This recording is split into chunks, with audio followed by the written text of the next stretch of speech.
ഹരേ കൃഷ്ണ കൃഷ്ണ കൃഷ്ണ ഹരേ ഹരേ ഹരേ രാം രാം രാം ഹരേ ഹരേ ഹരേ കൃഷ്ണ കൃഷ്ണ കൃഷ്ണ ഹരേ ഹരേ ഹരേ രാം രാം രാം ഹരേ ഹരേ ഹരേ കൃഷ്ണ കൃഷ്ണ കൃഷ്ണ ഹരേ ഹരേ ഹരേ രാം രാം ഹരേ ഹരേ ഹരേ കൃഷ്ണ കൃഷ്ണ കൃഷ്ണ ഹരേ ഹരേ ഹരേ രാം രാം ഹരേ ഹരേ കൃഷ്ണ കൃഷ്ണ കൃഷ്ണ ഹരേ ഹരേ ഹരേ രാം രാം രാം ഹരേ ഹരേ.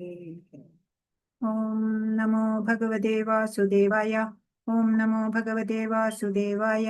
ഓം നമോ ഭഗവതേ വാസുദേവായ.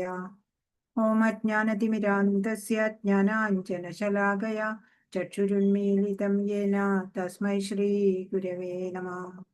ശ്രീചൈതന്യമനോഭീഷ്ടം സ്ഥാപിതം യേന ഭൂതലേ സ്വയം രൂപകഥാ മഹ്യം ദദാതി സ്വപദാന്തികം. വന്ദേഹം ശ്രീഗുരോ ശ്രീയുതപദകമലം ശ്രീഗുരൂൻ വൈഷ്ണവാംശ്ച ശ്രീരൂപം സാഗ്രജാതം സഹഗണ രഘുനാഥാന്വിതം തം സജീവം സാദ്വൈതം സാവധൂതം പരിജനസഹിതം കൃഷ്ണചൈതന്യദേവം ശ്രീരാധാ കൃഷ്ണപാദാൻ സഹഗണ ലളിതാ ശ്രീവിശാഖാന്വിതാംശ്ച. ഹേ കൃഷ്ണ കരുണാ സിന്ധോ ദീനബന്ധോ ജഗത്പതേ ഗോപേശ ഗോപികാകാന്ത രാധാകാന്ത നമോസ്തുതേ. തപ്തകാഞ്ചന ഗൗരാംഗീ ശ്രീരാധേ വൃന്ദാവനേശ്വരി വൃഷഭാനുസുതേ ദേവി പ്രണമാമി ഹരിപ്രിയേ. ജയ ശ്രീകൃഷ്ണ ചൈതന്യ പ്രഭു നിത്യാനന്ദ ശ്രീ അദ്വൈത ഗദാധര ശ്രീവാസാദി ഗൗരഭക്തവൃന്ദ. ഹരേ കൃഷ്ണ കൃഷ്ണ കൃഷ്ണ ഹരേ ഹരേ ഹരേ രാമ രാമ രാമ ഹരേ ഹരേ. ശ്രീ ശ്രീ രാധാ ഗോവിന്ദ് की जय. श्रील प्रभुपाद की जय. ഗുരു മഹാരാജ് की जय. ഹരേ കൃഷ്ണ ഹരേ കൃഷ്ണ. എല്ലാവർക്കും പ്രണാമം. ഹരേ കൃഷ്ണ. നമ്മള് പ്രണാമം മാതാജി. പ്രണാമം. ഹരേ കൃഷ്ണ. ശ്രീ ശ്രീ രാധാ ഗോവിന്ദ് ടെമ്പിൾ ഈസ്കോൺ മാംഗ്ലൂരിൽ നിന്നുള്ള ഭഗവത്ഗീത പഠന ക്ലാസ്സിലേക്ക് എല്ലാവർക്കും സ്വാഗതം. ഇന്നലെ നമ്മൾ 2-ാം അധ്യായത്തിന് തുടങ്ങി വെച്ചു അല്ലേ? അപ്പൊ നമ്മൾ കണ്ടു ഭഗവാൻ ആത്മാവിനെ കുറിച്ച് അർജുനന് വിവരിച്ചു കൊടുക്കുന്നുണ്ട്. കുറെ ശ്ലോകങ്ങളിലൂടെ അത് തന്നെയാണ് പറയുന്നത് അല്ലേ? അങ്ങനെ ആത്മതത്വം അറിഞ്ഞ് ആ അർജുനനിലുള്ള വിഷാദമൊക്കെ മാറി അർജുനനെ കർമ്മോത്സുകനാക്കുന്നതിന് വേണ്ടിയാണ് പറയുന്നത്. കൃഷ്ണ, നമുക്ക് പോകാം അധ്യായത്തിലേക്ക്. ഹരേ കൃഷ്ണ.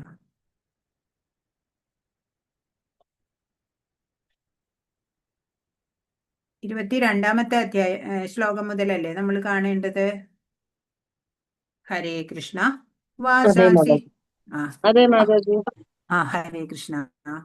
വാസാംസി ജീർണാനി യഥാ വിഹായ നവാനി ഗൃഹ്ണാതി നരോപരാണി തഥാ ശരീരാണി വിഹായ ജീർണോന്യന്യാനി സംയാതി നവാനി ദേഹി. പഴയ ഉടുപ്പുകൾ മാറ്റി പുതിയവ എടുത്തണിയുന്നത് പോലെ ജീർണിച്ച് ഉപയോഗിക്കാൻ കൊള്ളാത്തതായ ഭൗതിക ശരീരങ്ങൾ ഉപേക്ഷിച്ച് ദേഹി പുതു ദേഹങ്ങൾ സ്വീകരിക്കുന്നു.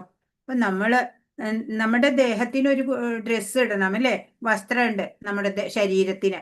അതുപോലെ ഈ ആത്മാവിന്റെ വസ്ത്രമാണ് നമ്മുടെ ഈ ശരീരം എന്നുള്ളത്. ഇപ്പൊ പഴയ ഉടുപ്പുകൾ മാറ്റും അല്ലേ? നമ്മൾ പഴയത് ഉപയോഗിക്കാൻ കൊള്ളാത്തതായിട്ടുള്ള വസ്ത്രങ്ങൾ നമ്മൾ മാറ്റി പുതിയത് എടുത്ത് അണിയുന്നത് പോലെയാണ് ജീർണിച്ച് ഉപയോഗിക്കാൻ കൊള്ളാത്തതായ ഭൗതിക ശരീരം ഉപേക്ഷിച്ച് ദേഹി എന്ന് പറഞ്ഞ ആത്മാവ് പുതിയ ശരീരങ്ങൾ സ്വീകരിക്കുന്നു. അത്രയേ ഉള്ളൂ. മരണത്തിനെ കുറിച്ച് നമ്മൾ അത്ര വ്യാകുലപ്പെടേണ്ടതില്ല എന്നാണ്. അണുമാത്രനായ ജീവാത്മാവിന് മറ്റൊരു ശരീരത്തിലേക്കുള്ള മാറ്റം സാധ്യമാകുന്നത് പരമാത്മാവിന്റെ കാരുണ്യം കൊണ്ടാണ്. ഭഗവാന്റെ സങ്കല്പമാണ് എല്ലാം ഇവിടെ നടപ്പിലാവുന്നത് അല്ലെ? ഇപ്പൊ ഭഗവാന്റെ കാരുണ്യം കൊണ്ട് തന്നെയാണ് ഈ ജീവാത്മാവിന് ഈ ശരീരം ഉപേക്ഷിച്ച് മറ്റൊരു ശരീരത്തിലേക്ക് മാറാൻ സാധിക്കുന്നത്. ഒരു സുഹൃത്ത് ആത്മമിത്രത്തിന്റെ അഭീഷ്ടം നിറവേറ്റി കൊടുക്കുന്നത് പോലെ പരമാത്മാവ് അണുമാത്രനായ ജീവാത്മാവിന്റെ ഇഷ്ടം സാധിച്ചു കൊടുക്കുന്നു. അടുത്തത് ഏത് ടൈപ്പ് ശരീരം എടുക്കണം എന്നുള്ളത് അല്ലെ. ആ ജീവാത്മാവിനെ ഒരു സ്വന്തം സുഹൃത്തായിട്ട് ആത്മമിത്രമായിട്ടാണ് ഭഗവാൻ കണക്കാക്കുന്നത്. അങ്ങനെ ജീവാത്മാവിന്റെ ഇഷ്ടം സാധിച്ചു കൊടുക്കുകയാണ്. അതിനുള്ള അർഹത കൂടെ വേണം, അപ്പോഴാണ് അത് സാധിക്കുക. ഒരേ വൃക്ഷത്തിന്മേലാണ് രണ്ടുപേരും ഇരിക്കുന്നതെങ്കിലും ഭോക്താവായ പക്ഷി ഉത്കണ്ഠാകുലനും ദുഃഖിതനുമാണ്.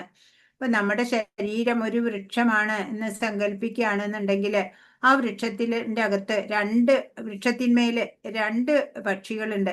ഒന്ന് ഭോക്താവായ പക്ഷി, അതായത് ജീവാത്മാവാണ്. ആ ജീവാത്മാവ് ഓരോ ഫലങ്ങൾ കൊത്തി തിന്നിട്ടൊക്കെ ഓരോ ശാഖയിൽ നിന്ന് മറ്റു ശാഖയിലേക്ക് ചാടിയിട്ടൊക്കെ അല്ലെ, അതായത് ഒരു ജന്മം കഴിഞ്ഞ് മറ്റൊരു ജന്മം എന്നാണ്. അങ്ങനെയുള്ള ആ ഭോക്താവായിട്ടുള്ള പക്ഷി ഉത്കണ്ഠാകുലനാണ്, ദുഃഖിതനാണ്. എങ്കിലും പരമപ്രഭുവായ സുഹൃത്തിന് നേരെ ഒരു പക്ഷി സാക്ഷി രൂപത്തിൽ ഇരിക്കുകയാണ്, പരമാത്മാവാകുന്ന പക്ഷി. ആ പരമാത്മാവാകുന്ന പക്ഷിയുടെ നേരെ ദൃഷ്ടി തിരിക്കുക, അദ്ദേഹത്തിന്റെ മഹിമകൾ അറിയുക. അങ്ങനെ ചെയ്യാൻ സാധിച്ചാല് ഈ ക്ലേശിക്കുന്ന പക്ഷിയുടെ എല്ലാ വ്യാകുലതകളിൽ നിന്നും മോചനം കിട്ടും എന്നാണ്. അപ്പൊ ഇതിന്റെ അർത്ഥം എന്താണെങ്കില് ഈ ജീവാത്മാക്കള് ഈ ഭൗതികതയിൽ ഭ്രമിച്ചിട്ട് ഭഗവാനെ മറന്ന് ജീവിച്ചാല് നമുക്ക് കഷ്ടാണ് ഉണ്ടാവുക. നേരെ മറിച്ച് നമ്മളുടെ ഭഗവാന്റെ നേരെ ദൃഷ്ടി തിരിക്കുക, അതുപോലെ ഭഗവാന്റെ മഹിമകൾ ഭഗവാനെ കുറിച്ച് പൂർണ്ണ ജ്ഞാനം നേടുക.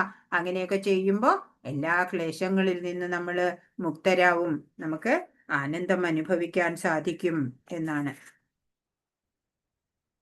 ഹരേ കൃഷ്ണ. 23.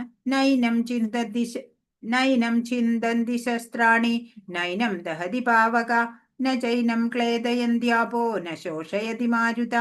ആത്മാവിനെ ആയുധങ്ങൾക്ക് മുറിക്കാനാവില്ല, അഗ്നിക്ക് ദഹിപ്പിക്കാനോ വെള്ളത്തിന് നനയ്ക്കാനോ കാറ്റിന് ശോഷിപ്പിക്കാനോ കഴിയില്ല.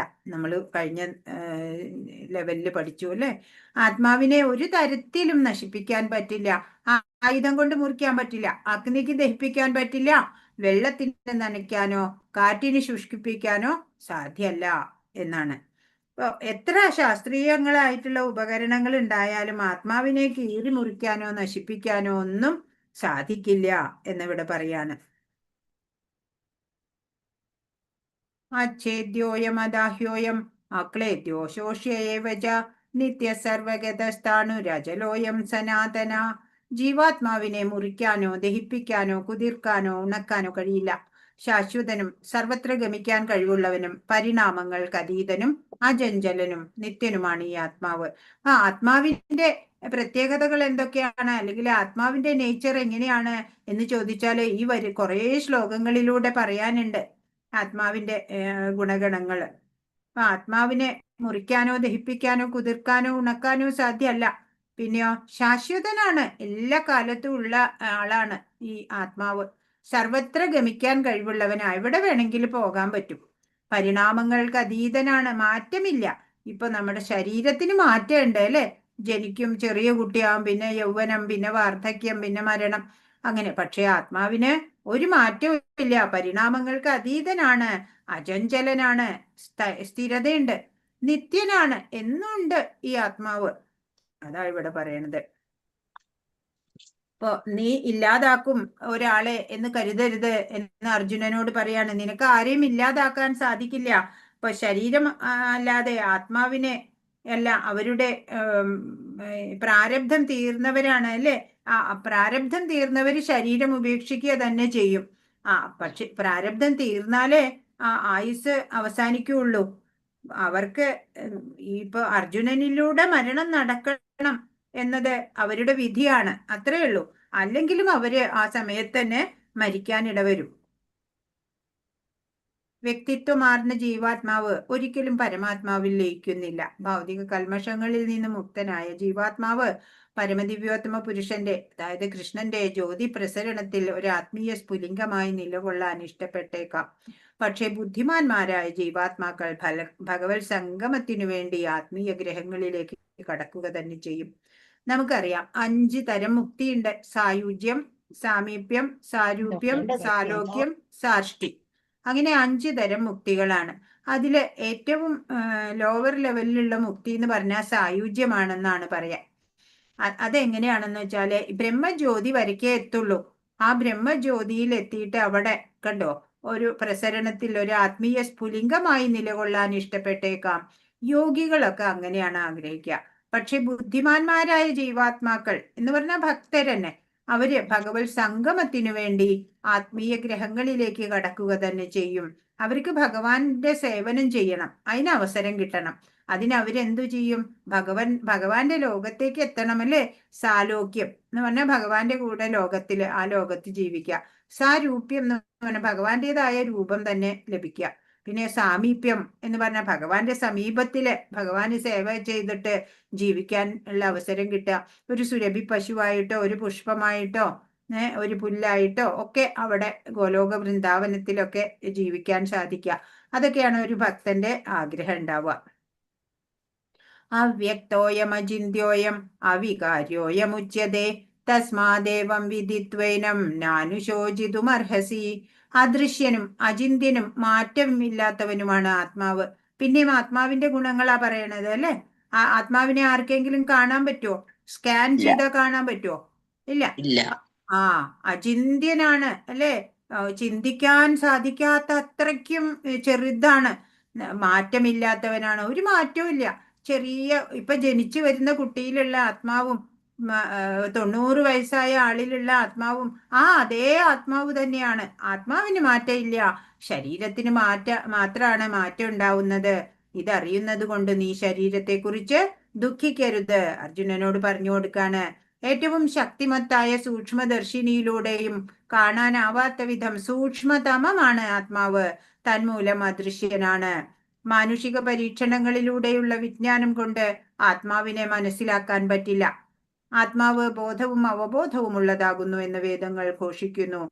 അത് അംഗീകരിച്ചേ പറ്റൂ. ആത്മാവ് ചേതന, അതാണല്ലേ നമ്മുടെ ശരീരത്തിന് പ്രജ്ഞ നൽകുന്നത്.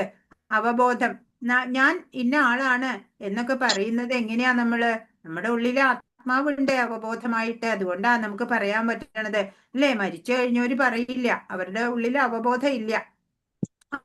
ചൈനം നിത്യജാതം നിത്യം വാമന്യസേ മൃതം തഥാപി ത്വം മഹാബാഹോ നൈവം ശോചിതുമർഹസി. എന്താ പറയണേ? ഇന്ദ്രിയങ്ങളെ കൊണ്ട് ഒന്നും അറിയാനാവില്ല അല്ലെ. നമ്മളിപ്പോ മുമ്പ് കണ്ടിട്ടില്ല ഈ ആത്മാവ് എങ്ങനെ ഇരിക്കും, നമുക്ക് അറിഞ്ഞുകൂടാ. അതുകൊണ്ട് ചിന്തിച്ചുറപ്പിക്കാനാവില്ല അല്ലെ ഇന്നൊരു രൂപമാണെന്ന്. ഇപ്പോ പ്രത്യക്ഷം, അനുമാനം, ഉപമാനം, ശ്രോത്രം, അങ്ങനെ പ്രമാണങ്ങൾ പലതുണ്ട്. പക്ഷെ ഏതിലൂടെയും നമുക്ക് ആത്മാവിനെ നമുക്ക് ഇങ്ങനെ ചിന്തിച്ചു ഉറപ്പിക്കാനോ അറിയാനോ ഒന്നും സാധിക്കില്ല. അനുഭവിച്ചറിയേണ്ട ഒരു സത്യമാണ് ആത്മാവ് എന്നുള്ളത് ആ പ്രജ്ഞ കൊണ്ട്. ചൈനം നിത്യജാതം നിത്യം വാമന്യസേ മൃതം തഥാപി ത്വം മഹാബാഹോ നൈവം ശോചിതുമർഹസി. അതല്ല, ആത്മാവ് ജനിക്കുകയും എന്നേക്കുമായി മരിക്കുകയും ചെയ്യുന്നു എന്നതാണ് വിശ്വാസമെങ്കിൽ തന്നെയും മഹാബാഹോ നിനക്ക് ദുഃഖിക്കാനില്ല. പദാർത്ഥങ്ങള് ഇല്ലാണ്ടാവണില്ല, രൂപാന്തരം സംഭവിക്കണേ ഉള്ളൂ അല്ലെ. ഇപ്പൊ നമ്മള് ഒരു സാധനം കത്തിച്ചു എന്ന് വെച്ചാ അത് ചാരമായിട്ട് അവിടെ കിടപ്പുണ്ടാവും അല്ലെ. രൂപാന്തരം വന്നു, പക്ഷെ അത് കംപ്ലീറ്റ് ആയിട്ട് നശിച്ചു പോണില്ല. അതുപോലെ അതുകൊണ്ട് നിനക്ക് ഇനിയിപ്പോ ആത്മാവ് മരിക്കണമെന്ന് തന്നെ വിചാരിക്ക, എന്നാലും നിനക്ക് ദുഃഖിക്കേണ്ട കാര്യമൊന്നും ഇല്ല അർജുന എന്ന് പറയാണ്. ശരീരത്തിൽ നിന്ന് ഭിന്നമായി ഒരാത്മാവില്ലെന്ന് വിശ്വസിക്കുന്ന ഏതാണ്ട് ബുദ്ധമതക്കാരെ പോലെയുള്ള ഒരു വിഭാഗം തത്വചിന്തകരുണ്ട്. അവർക്ക് ശരീരവും ആത്മാവും ഒക്കെ ഒന്നാണ് എന്നാണ് പറയണേ. ആധുനിക ശാസ്ത്രജ്ഞന്മാരും ഭൗതികവാദികളായ തത്വജ്ഞാനികളുടെ ദൃഷ്ടിയിൽ ഭൗതിക പദാർത്ഥങ്ങളുടെ ഒരു സങ്കലനമാണ് ശരീരം. സയന്റിസ്റ്റ് ഒക്കെ എന്താ വിചാരിക്കണത്? ഈ ഭൗതികവാദികളായിട്ടുള്ളവര് അവര് അവരുടെ ദൃഷ്ടിയില് ഭൗതിക പദാർത്ഥങ്ങളെ കൊണ്ടുള്ള ഒരു സങ്കലനം, അതാണ് നമ്മുടെ ഭൗതിക ശരീരം എന്നാണ്. അപ്പൊ മഹാബാഹോ എന്നാണ് വിളിക്കണേ, കൈക്കരുത്തുള്ളവൻ എന്നാണ്. വൈദിക ധർമ്മത്തിനെതിരായ വൈഭാഷിക സിദ്ധാന്തത്തെ അർജുനൻ അംഗീകരിച്ചില്ല. ക്ഷത്രിയൻ എന്ന നിലയ്ക്ക് വൈദിക സംസ്കാരവുമായിട്ടാണ് അർജുനന് ബന്ധം. അർജുനൻ ക്ഷത്രിയനാണ് അല്ലെ, വേദവിധികൾ അനുസരിച്ച് ജീവിക്കുന്ന ആളാണ്, വൈദിക സംസ്കാരവുമായിട്ടാണ് ബന്ധം. ആ സിദ്ധാന്തങ്ങൾ അനുസരിക്കാൻ അദ്ദേഹം നിർബന്ധിതനുമാണ്. വൈദിക സിദ്ധാന്തങ്ങളൊക്കെ അനുസരിക്കാൻ അർജുനൻ നിർബന്ധിതനുമാണ്. ജാതസ്യ ഹി ധ്രുവോ മൃത്യുർ ധ്രുവം ജന്മമൃതസ്യ ച തസ്മാദപരിഹാര്യർത്ഥേന ത്വം ശോചിതുമർഹസി. ജനിച്ചവന് മരണം നിശ്ചയമത്രേ, മരിച്ചവന് ജനനവും. അതിനാൽ തന്റെ അനിവാര്യമായ കർത്തവ്യ നിർവഹണത്തെ പറ്റി നീ വ്യസനിക്കേണ്ടതില്ല എന്ന് പറയാണ്. അപ്പോ നമ്മുടെ ആ കർമ്മങ്ങൾക്കനുസരിച്ചാണ് നമ്മൾ ജന്മം എടുക്കേണ്ടി വരുന്നത്. ആ കർമ്മങ്ങൾ കാലാവധി കഴിയുമ്പോൾ അടുത്ത ജന്മം എടുക്കാൻ വേണ്ടി മരിക്കുകയും വേണം അല്ലെ. ഏതൊരാളും ജനിച്ചാല് മരണം നിശ്ചയമാണ്. കൂടി വന്നാൽ ഒരു 100 വർഷം അല്ലെ, അതിൽ കൂടുതൽ നിലനിൽക്കില്ല. ഇപ്പൊ മരിച്ചാലോ, മരിച്ച ആൾക്ക് ജനനവും ഉണ്ടാവും. അതുകൊണ്ട് അനിവാര്യമായിട്ടുള്ള, ഒഴിച്ചുകൂടാൻ പറ്റാത്ത ഈ കർത്തവ്യ നിർവഹണത്തെ പറ്റി ഓർത്ത് നീ വിഷമിക്കണ്ട അർജുന എന്ന് ഭഗവാൻ പറയാണ്. ഇത് അനാവശ്യമായ യുദ്ധത്തെയോ വധത്തെയോ സാധൂകരിക്കുന്നില്ല. എങ്കിലും മനുഷ്യ സമൂഹത്തിൽ നീതിപാലനത്തിനു വേണ്ടി യുദ്ധവും ഹിംസയും ഒഴിച്ചുകൂടാതെ വരുന്നു. ഇങ്ങനെ പറയുന്നത് കൊണ്ട് യുദ്ധത്തിനെ അല്ലെങ്കിൽ ഹിംസയെ സാധൂകരിക്കലല്ല. ഇവിടെ ഈ ഘട്ടത്തിൽ ഇവിടെ നീതിപാലനത്തിനായിട്ട് ചിലപ്പോ യുദ്ധവും വേണ്ടി വന്നേക്കാം എന്ന് മാത്രം. അവ്യക്താദീനി ഭൂതാനി വ്യക്തമധ്യാനി ഭാരത അവ്യക്തനിധനാന്യേവ തത്ര കാ പരിദേവന. സൃഷ്ടിയിലെ ജീവഗണങ്ങളെല്ലാം ആരംഭത്തിൽ പ്രകടമാകുന്നില്ല, മധ്യത്തിൽ ആവിർഭാവം കൊള്ളുന്നു, നശിപ്പിക്കുമ്പോൾ വീണ്ടും അവ്യക്തമാകുന്നു. അങ്ങനെയിരിക്കെ വ്യസനത്തിന്റെ ആവശ്യം എന്ത്? ഇപ്പൊ നമ്മള് ഇവിടെ ജനിക്കണേന് മുമ്പ് നമ്മൾ എവിടെയായിരുന്നു അറിഞ്ഞൂടാ. നമ്മൾ മരിച്ചു കഴിഞ്ഞാൽ എവിടെയാ പോണത് അതും നമുക്ക് അറിഞ്ഞൂടാ അല്ലേ. ഇതിന്റെ രണ്ടിന്റെയും ജനനം മരണം രണ്ടിന്റെയും മധ്യത്തിലുള്ള കുറച്ച് കാലഘട്ടം, അത് മാത്രമാണ് ഇപ്പൊ നമുക്ക് അറിയണേ അല്ലെ. 5 വയസ്സാകുമ്പോ എങ്ങനെയായിരുന്നു, 10 വയസ്സാകുമ്പോ എങ്ങനെയായിരുന്നു. അപ്പൊ ഈ മായാപ്രകടനമാണ് ഈ ശരീരവും ഈ ഭൗതികതയും ഒക്കെ. ആദിയും അന്തവും ഒന്നുമില്ല അല്ലെ, അറിഞ്ഞൂടാ അല്ലെ. അതൊക്കെ അങ്ങനെയുള്ള സത്യം മനസ്സിലാക്കി ദുഃഖം ഒഴിവാക്കൂ അർജുന എന്ന് ഭഗവാൻ പറഞ്ഞു കൊടുക്കാണ്. ആത്മസത്തയിൽ വിശ്വസിക്കാത്തവരെ വൈദിക ധർമ്മ അനുയായികൾ നാസ്തികരെന്ന് വിളിക്കുന്നു. ആത്മാവിനെ കുറിച്ച് അറിവില്ല, അങ്ങനെയുള്ളവർ തന്നെയാണ് ഈ അഭക്തരായിട്ടുള്ളവര്. ശരീരം എന്ന് പറയണത് ഈ ആത്മാവിന്റെ ഒരു വസ്ത്രം, ഒരു ഉടുപ്പ് മാത്രമാണ്. ശാശ്വതമായിട്ടുള്ള ആത്മാവിനോട് താരതമ്യപ്പെടുത്തുമ്പോൾ ഈ ഭൗതിക ദേഹത്തിന് യാഥാർത്ഥ്യമേ ഇല്ല. ശാശ്വതനാണ് ആത്മാവ്, സ്പിരിച്വൽ സ്പാർക്കാണ് അത് ഭഗവത് അംശമാണ്. അതുകൊണ്ട് തന്നെ അതുമായിട്ട് താരതമ്യപ്പെടുത്തുമ്പോഴുണ്ടല്ലോ നമ്മുടെ ഈ ഭൗതിക ദേഹത്തിന് യാഥാർത്ഥ്യം ഒട്ടുമേ ഇല്ല, സ്വപ്നം പോലെയാണ് അത് എന്നാണ്.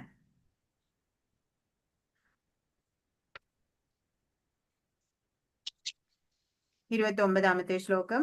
ആശ്ചര്യവത് പശ്യതി കശ്ചിദേനാം ആശ്ചര്യവദ്വദതി തഥൈവ ജാന്യ ആശ്ചര്യവച്ചൈനമന്യേ ശൃണോതി ശ്രുത്വാപ്യേനം വേദന ചൈവ കശ്ചിത്. ചിലരുടെ ദൃഷ്ടിയിൽ ആത്മാവ് അതിശയിപ്പിക്കുന്ന ഒന്നാണ്. ചിലർ അതിനെ ആശ്ചര്യകരമായി വർണ്ണിക്കുന്നു, മറ്റു ചിലർ അതിനെപ്പറ്റി ആശ്ചര്യപൂർവ്വം കേൾക്കുന്നു. ചിലർക്കാകട്ടെ അതിനെപ്പറ്റി കേട്ടിട്ടും ഒട്ടും മനസ്സിലാക്കാൻ സാധിക്കുന്നില്ല. ഇപ്പൊ ഈ ആത്മാവ് എന്ന് പറയണത് ചിലരുടെ ദൃഷ്ടിയിൽ അതിശയിപ്പിക്കുന്ന ഒന്നാണ് അല്ലെ. വളരെ സൂക്ഷ്മമായ അമീബ പോലുള്ള ജീവികളിലും തിമിംഗലം പോലെയുള്ള അത്രയും ഭീമാകാരമായ ജീവികളിലും എല്ലാം ഒരേ ആത്മാവ് തന്നെയാണ്. അത് വിസ്മയകരമാണ്, അതിശയിപ്പിക്കുന്നതാണ് അല്ലെ. ചിലരതിനെ ആശ്ചര്യകരമായി വർണ്ണിക്കും, പറയും അതിനെ ഒരിക്കലും അസ്ത്രങ്ങൾ കൊണ്ട് മുറിക്കാൻ പറ്റില്ല, അത് അത്രയും അതിന്റെ വലിപ്പം എത്രയാ അല്ലെ, കേശാഗ്രത്തിന്റെ 1/10,000 മാത്രമാണ് ആത്മാവിന്റെ വലിപ്പം എന്നൊക്കെ വർണ്ണിക്കും. മറ്റു ചിലരോ അതിനെപ്പറ്റി ആശ്ചര്യപൂർവ്വം കേൾക്കും, അതെയോ അങ്ങനെയാണോ എന്നൊക്കെ ആശ്ചര്യപൂർവ്വം. ചിലർക്കോ അതിനെപ്പറ്റി കേട്ടിട്ടും ഒട്ടും മനസ്സിലാക്കാൻ സാധിക്കണില്ല. ഇങ്ങനെ ഉണ്ടാവോ ആത്മാവ് എന്ന് പറഞ്ഞൊരെണ്ണം? അതിനെ മുമ്പ് ആരും കണ്ടിട്ടില്ല, എങ്ങനെ ഇരിക്കും എന്ന് ചിന്തിച്ചുറപ്പിക്കാൻ പറ്റണില്ല. അങ്ങനെ ഭീമാകാരമായ ഒരു മൃഗത്തിന്റെ ശരീരത്തിലും പടുകൂറ്റൻ വടവൃക്ഷത്തിലും 1 ഇഞ്ച് മാത്രം വരുന്ന സ്ഥലത്ത് ഉൾക്കൊള്ളുന്ന കോടാനുകോടി അതിസൂക്ഷ്മങ്ങളായ ജീവാണുക്കളിൽ ഓരോന്നിലും അണുമാത്രനായ ആ ആത്മാവ് കുടികൊള്ളുന്നു എന്നത് വിസ്മയകരമത്രേ. മായാമോഹിതരായി ജനങ്ങൾ ഇന്ദ്രിയ സംതൃപ്തിക്ക് വേണ്ടിയുള്ള വസ്തുക്കൾക്ക് വേണ്ടി ആകൃഷ്ടരായിത്തീരുന്നു. ആത്മജ്ഞാനമില്ലാത്തത് മൂലം നിലനിൽപ്പിന് വേണ്ടിയുള്ള സമരം പരാജയത്തിലേ കലാശിക്കൂ. ഹരേ കൃഷ്ണ. ഇപ്പൊ എന്താ പറയണേ? മായയിൽ പെട്ടിട്ടാണ് അല്ലെ നമ്മൾ ഈ ഇന്ദ്രിയ സുഖത്തിനായിട്ട് ഈ ഭൗതികതയെ ആശ്രയിക്കുന്നത്, ഇങ്ങനെ ഭൗതിക സുഖങ്ങളുടെ പിന്നാലെ പായുന്നത്. ആത്മജ്ഞാനമില്ലാത്തത് കൊണ്ടാണ്. അങ്ങനെ വരുമ്പോ നിലനിൽപ്പിനായിട്ടുള്ള പ്രവൃത്തിയൊക്കെ പരാജയത്തിലേ കലാശിക്കുള്ളൂ. നന്നേ സൂക്ഷ്മമായ ഒരു അണുവിന് ഏറ്റവും വലുതും അതേസമയവും ഏറ്റവും ചെറുതുമാവാൻ കഴിയുമെന്ന് സ്ഥൂലമായ ഭൗതിക ബോധമുള്ളത് കൊണ്ട് ആധുനിക മനുഷ്യരിൽ ബഹുഭൂരിപക്ഷത്തിനും ചിന്തിക്കാനാവില്ല. ഭൗതികത വീക്ഷണത്തില് ആധുനിക മനുഷ്യരുടെ കാര്യത്തിൽ എടുക്കുമ്പോ അവർക്കൊരിക്കലും ഇത് മനസ്സിലാക്കാൻ കഴിയണില്ല. വിസ്മയം തന്നെയാണ് അവരെ സംബന്ധിച്ച്.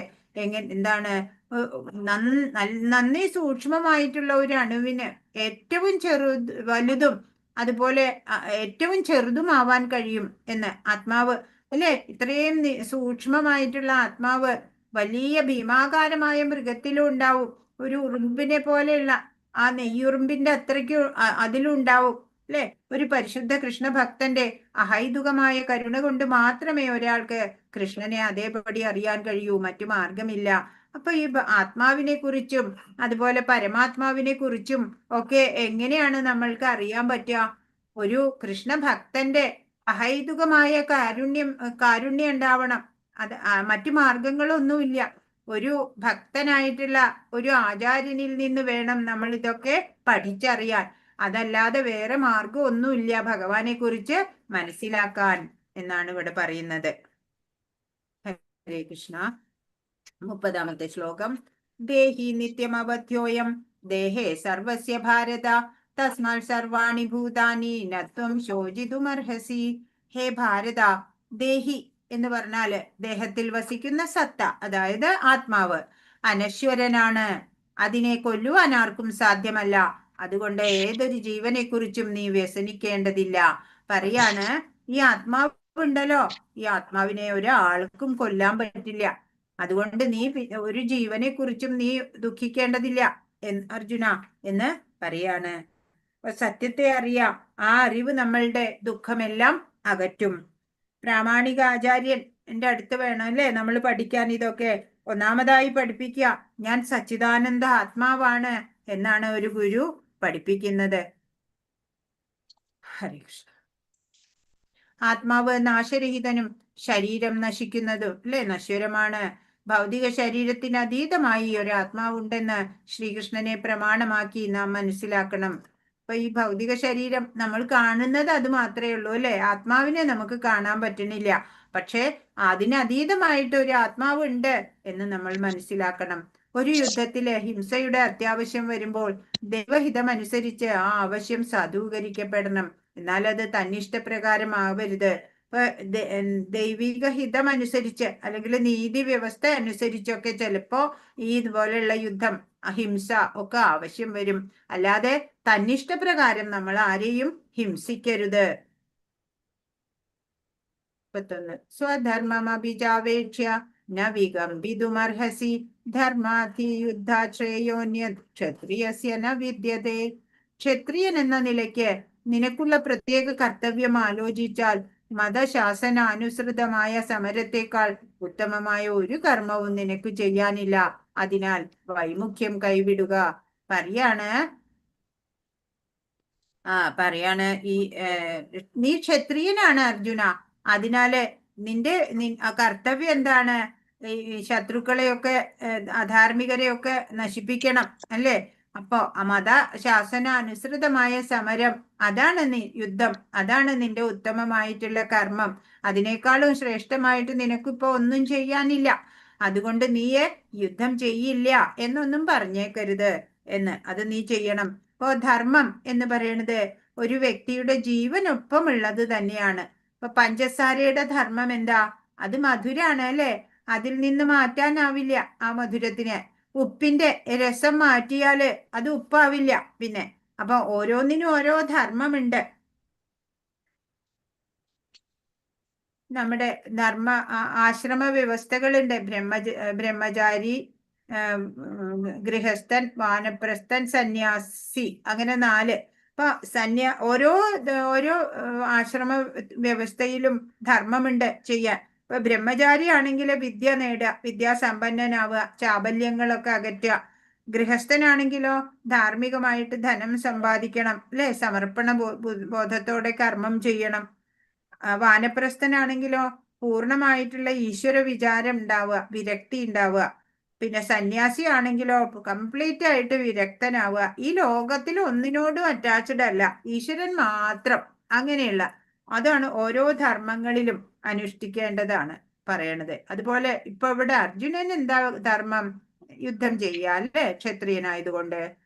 ക്ഷത് എന്ന് പറഞ്ഞാൽ മുറിവേൽപ്പിക്കുക, ത്രായതേ എന്ന് പറഞ്ഞാൽ രക്ഷപ്പെടുത്തുക. അപ്പൊ ക്ഷത്രിയൻ എന്നുള്ളത് കൊണ്ട് എന്താ അർത്ഥം? ഉപദ്രവത്തിൽ നിന്ന് രക്ഷിക്കുന്നവൻ എന്നാണ് ക്ഷത്രിയൻ എന്നുള്ളതിന്റെ അർത്ഥം. സ്വധർമ്മം 2 തരത്തിലുണ്ടെന്നാ പറയണേ. എന്താണ് സ്വധർമ്മം 2 തരത്തിലുള്ളത്? ഏതൊക്കെയാണ്? മുക്തനാകാത്തിടത്തോളം കാലം മതപ്രമാണങ്ങൾ അനുസരിച്ച് ഓരോ ശരീരത്തിനും നിറവേറ്റേണ്ടതായ കർമ്മങ്ങൾ ചെയ്യുക. അതാണ് സ്വധർമ്മം ചെയ്യുക എന്നുള്ളത് കൊണ്ട് ഉദ്ദേശിക്കണേ. നമ്മളിപ്പോ ഭൗതികതയിലുള്ളത് മുക്തനല്ലാത്തത് കൊണ്ടാണ്, അല്ലെ? അപ്പൊ നമ്മൾ ഓരോരുത്തരും നമ്മുടെ സ്വധർമ്മം ചെയ്യണം. അതാണ് ഒരു സ്വധർമ്മം. പിന്നെയോ മുക്തനാവുമ്പോഴോ സ്വധർമ്മം എല്ലാം ആത്മീയമായി തീരും. ഭഗവത് സേവനം മാത്രമാണ് പിന്നെ സ്വധർമ്മമാവുക. അങ്ങനെ അതാണ് സ്വധർമ്മം 2 വിധം ഉണ്ട് എന്ന് പറയണത്. അപ്പൊ ആകുന്നതിന് മുമ്പ് നിറവേറ്റേണ്ട കർമ്മങ്ങളൊക്കെ ചെയ്യണം. നമ്മുടെ നിയത കർമ്മങ്ങൾ അല്ലെങ്കിൽ സ്വകർമ്മം ശരിയായിട്ട് നമ്മൾ ചെയ്യണം. അതുപോലെ മുക്താവസ്ഥയിലാവുമ്പോഴോ ആത്മീയമായിട്ട് സ്വധർമ്മം ചെയ്യാം, ഭക്തിയുത സേവനം ചെയ്യാം. അതാണ് 2 തരത്തിൽ സ്വധർമ്മമുണ്ട് എന്ന് പറയുന്നത്. നോട്ട് ചെയ്യണം കേട്ടോ. ശാരീരിക തലത്തിൽ സ്വധർമ്മത്തെ വർണ്ണാശ്രമധർമ്മം എന്ന് പറയുന്നു. ആത്മജ്ഞാനത്തിലേക്കുള്ള ചവിട്ടുപടിയാണത്.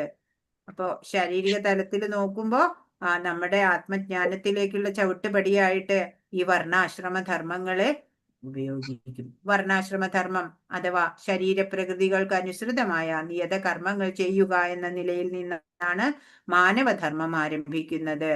മാനവധർമ്മം ഇങ്ങനെയായി ഈ വർണ്ണാശ്രമ ധർമ്മം അനുസരിച്ച്, അല്ലെ, ശരീരപ്രകൃതികൾക്ക് അനുസൃതമായിട്ടുള്ള നിയത കർമ്മങ്ങൾ നമ്മൾ ഓരോരുത്തരും ചെയ്യുക. യദൃച്ഛയാജോപപന്നം സ്വർഗദ്വാരമപാവൃതം സുഖിന ക്ഷത്രിയാ പാർത്ഥ ലഭന്തേ യുദ്ധമീദൃശം. പാർത്ഥ, യാദൃച്ഛികമായി ഇതുപോലെ ഒരു യുദ്ധത്തിന് അവസരം ലഭിക്കുന്ന ക്ഷത്രിയന്മാർ സന്തുഷ്ടരാണ്. എന്തെന്നാൽ സ്വർഗ കവാടം അവർക്ക് വേണ്ടി തുറക്കപ്പെട്ടിരിക്കുകയാണ്. പറയാണ്, ഇങ്ങനെയുള്ള ചാൻസ് ഉണ്ടല്ലോ. ഇപ്പൊ ഒരു യുദ്ധം ആസന്നമായിരിക്കുകയാണ്, അല്ലെ, കുരുക്ഷേത്ര യുദ്ധം. അപ്പൊ അങ്ങനെയൊക്കെയുള്ള യുദ്ധം കിട്ടുമ്പോ സാധാരണഗതിയിൽ എങ്ങനെയാ ക്ഷത്രിയന്മാര്? അവര് വളരെ സന്തോഷിക്കുകയാണ് ചെയ്യുക. എന്താ കാര്യം? സ്വർഗ കവാടം അവർക്ക് വേണ്ടി തുറന്നു വെച്ചിരിക്കുകയാണ്.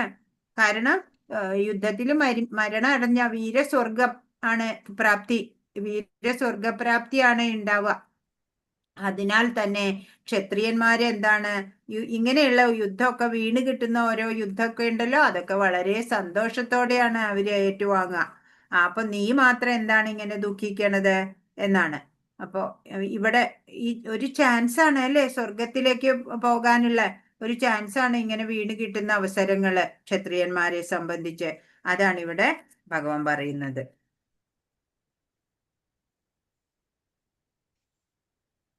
ക്ഷത്രിയന്റെ ധർമ്മം പ്രജകളെ ക്ലേശങ്ങളിൽ നിന്ന് രക്ഷിക്കലാണ്. അതിനുവേണ്ടി നിയമാനുസൃതമായി അയാൾക്ക് ഹിംസയുടെ മാർഗം അവലംബിക്കാം. അല്ലെ, പ്രജകളെ രക്ഷിക്കുക, ധർമ്മത്തിനെ രക്ഷിക്കുക, അതിനു വേണ്ടിയിട്ട് ചിലപ്പോ ഹിംസയൊക്കെ ആവശ്യമാവാം. ഏത് വിധം ആലോചിച്ചാലും അർജുനൻ പോരിൽ നിന്ന് ഒഴിഞ്ഞു മാറുന്നത് ന്യായീകരിക്കാൻ വയ്യ. ശത്രുക്കളെ ജയിച്ചാൽ അദ്ദേഹത്തിന് രാജാവായി കഴിയാം.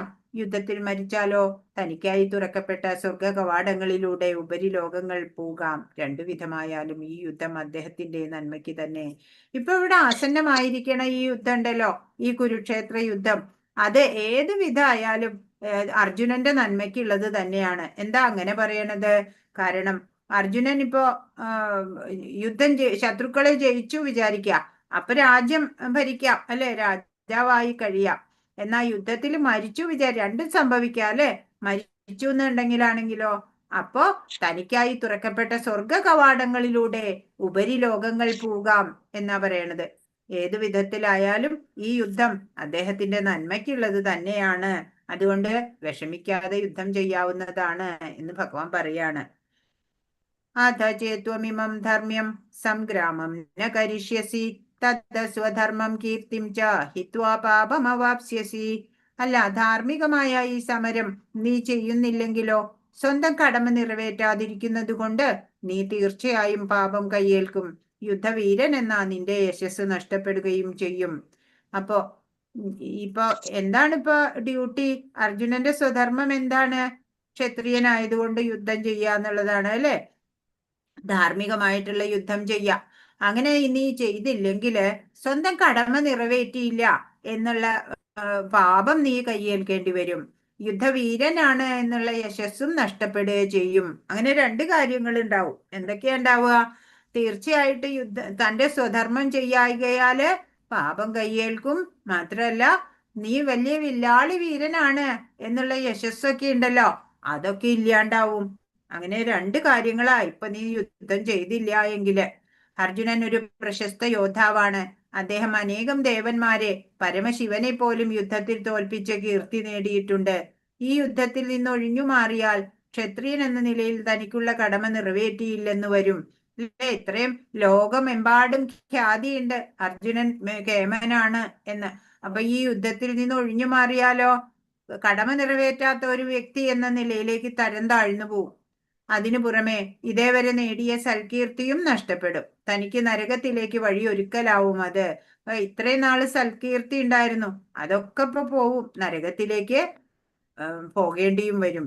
മറ്റൊരു വിധത്തിൽ പറഞ്ഞാൽ യുദ്ധം ചെയ്യുന്നത് കൊണ്ടല്ല, അതിൽ നിന്ന് നിൽക്കൽ കൊണ്ടാണ് അദ്ദേഹത്തിന് നരകം പോകേണ്ടി വരുന്നത്. അപ്പൊ അർജുനൻ പറഞ്ഞു അല്ലെ, യുദ്ധത്തിൽ അവരെയൊക്കെ കൊന്നാലേ എനിക്ക് നരകം കിട്ടില്ലേ എന്നൊക്കെ കൃഷ്ണനോട് ചോദിച്ചു. അപ്പോ ഭഗവാൻ പറയാണ്, ഇപ്പൊ യുദ്ധം ചെയ്യുന്നത് കൊണ്ടല്ല നിനക്ക് നരകത്തിൽ പോകേണ്ടി വരിക, നീ ആ യുദ്ധത്തിൽ നിന്ന് വിട്ടു നിൽക്കുന്നത് കൊണ്ടാണ്. കാരണം എന്താ? സ്വധർമ്മം ചെയ്യാതിരിക്കുകയാണ് ചെയ്യണത് അല്ലെ. സ്വധർമ്മത്തിൽ നിന്ന് പിന്തിരിയുന്നത് നരകം പോകേണ്ടത് അതിനുള്ള അവസരമാണ് നിനക്ക് വരാൻ പോകണത്. യുദ്ധത്തിൽ നിന്ന് വിട്ടു നിൽക്കുന്നത് കൊണ്ട് നരകം പോകേണ്ടി വരും എന്ന് ഭഗവാൻ പറയാണ്. 34 കീർത്തിം ചാഭിഭൂതാനി കഥയിഷ്യന്തി തേ വ്യയാം സംഭാവിതസ്യ ച കീർത്തിർമരണാദതിരിച്യതേ. ജനങ്ങളെല്ലാം നിന്നെ പഴിക്കും. ഒരു മാന്യ വ്യക്തിക്ക് മരണത്തെക്കാൾ ദുസ്സഹമാണ് അപമാനം. അപ്പൊ പറയും, ഇത്രയും നാള് എല്ലാവരും നിന്നെ പുകഴ്ത്തി, ഇനി അവര് നിന്നെ നിന്ദിക്കും. ഒരു മാന്യ വ്യക്തിക്ക് എങ്ങനെയാ മരണത്തെക്കാളും ദുസ്സഹമാണ് അപമാനം ലഭിക്കുക എന്നുള്ളത്. പോരിനു മുമ്പ് തന്നെ ഈ രണാങ്കണം വിട്ടുപോയാൽ അർജുനനെ ഭീരു എന്ന് വിളിക്കും. മാന്യനായ ഒരു വ്യക്തിക്ക് മരണത്തെക്കാൾ കഷ്ടമാണ് ദുഷ്കീർത്തി. അത് എപ്പോഴും ഓർക്കണം എന്ന് അർജുനനോട് പറയാണ്. ഭയാദ്രണാദുപരതം മംസ്യന്തേ ത്വാം മഹാരഥ യേഷാം ചത്വം ബഹുമതോ ഭൂത്വാ യാസ്യസി ലാഘവം. ഭയം കൊണ്ട് മാത്രമാണ് ഈ യുദ്ധരംഗത്തിൽ നിന്ന് പോയതെന്ന് നിന്റെ പ്രശസ്തിയെ മാനിച്ചിരുന്ന മഹാരഥന്മാർ വിചാരിക്കും. അങ്ങനെ അവർ നിന്നെ നിസ്സാരനായി കരുതും. എന്താ പറയണേ? നിന്നെ എല്ലാവരും നിസ്സാരരായി കരുതും. നീ യുദ്ധം ചെയ്യാതെ പിന്തിരിഞ്ഞു പോയാല്. ഇതുവരെ നീ പ്രശസ്തനായിരുന്നു, വില്ലാളി വീരനായിരുന്നു അല്ലെ. അങ്ങനെ മാനിച്ചിരുന്ന ആ മഹാരഥന്മാരൊക്കെ ഇപ്പൊ പറയും നീ വളരെ നിസ്സാരനാണ്, യുദ്ധരംഗത്തിൽ നിന്നൊക്കെ ഓടിപ്പോയി എന്ന് പറയും. അവാച്യവാദാംശ ബഹൂൻ വദിഷ്യന്തി തവാഹിത നിന്ദന്തസ്തവ സാമർഥ്യം തതോ ദുഃഖതരം നുകിം.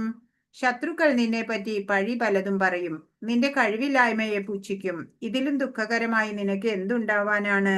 ഇപ്പോ ബന്ധുസ്നേഹം നിമിത്തം യുദ്ധത്തിൽ നിന്ന് പിന്മാറി എന്നൊന്നും ആരും കരുതില്ല അല്ലേ. അർജുനന്റെ ആ ചിന്ത ഇങ്ങനെയാണ്. പക്ഷെ ശത്രുക്കൾ അപവാദാണ് പറഞ്ഞു പരത്താൻ പോണത് അല്ലെ. അല്ലാതെ ദയാലുവായതുകൊണ്ട് യുദ്ധം ചെയ്യുന്നില്ല എന്നൊന്നും ആരും പറയില്ല. അപ്പൊ ജീവിച്ചിരിക്കുമ്പോ തന്നെ ഇതെല്ലാം കേൾക്കുന്നതിലും ദുഃഖം വേറെ എന്താണ് അല്ലെ. 37 ഹതോ വാ പ്രാപ്സ്യസി സ്വർഗം ജിത്വാ വാം ഭോക്ഷ്യസേ മഹീം തസ്മാദുത്തിഷ്ഠ കൗന്ദേയ യുദ്ധായ കൃതനിശ്ചയ. കുന്തിപുത്ര, ഒന്നുകിൽ നീ ഈ യുദ്ധത്തിൽ കൊല്ലപ്പെട്ട് സ്വർഗം പോകും, അല്ലെങ്കിൽ വിജയം നേടി സാമ്രാജ്യം ഭരിക്കും. ഏതായാലും ഉറച്ച തീരുമാനത്തോടെ എഴുന്നേറ്റ് യുദ്ധം ചെയ്യൂ. ഇപ്പൊ പറയാണ് കൃഷ്ണൻ, അർജുന, നീ രണ്ടാൽ ഒന്ന് ചെയ്തോളൂ.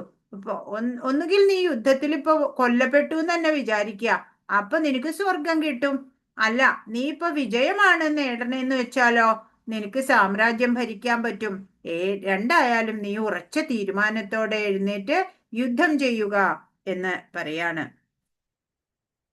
ഹരേ കൃഷ്ണ. 38. സുഖ ദുഃഖേ സമേ കൃത്വാ ലാഭാലാഭൗ ജയാജയൗ തതോ യുദ്ധായ യുജ്യസ്വ നൈവം പാപമവാപ്സ്യസി. യുദ്ധത്തിന് വേണ്ടി മാത്രം നീ യുദ്ധം ചെയ്യുക.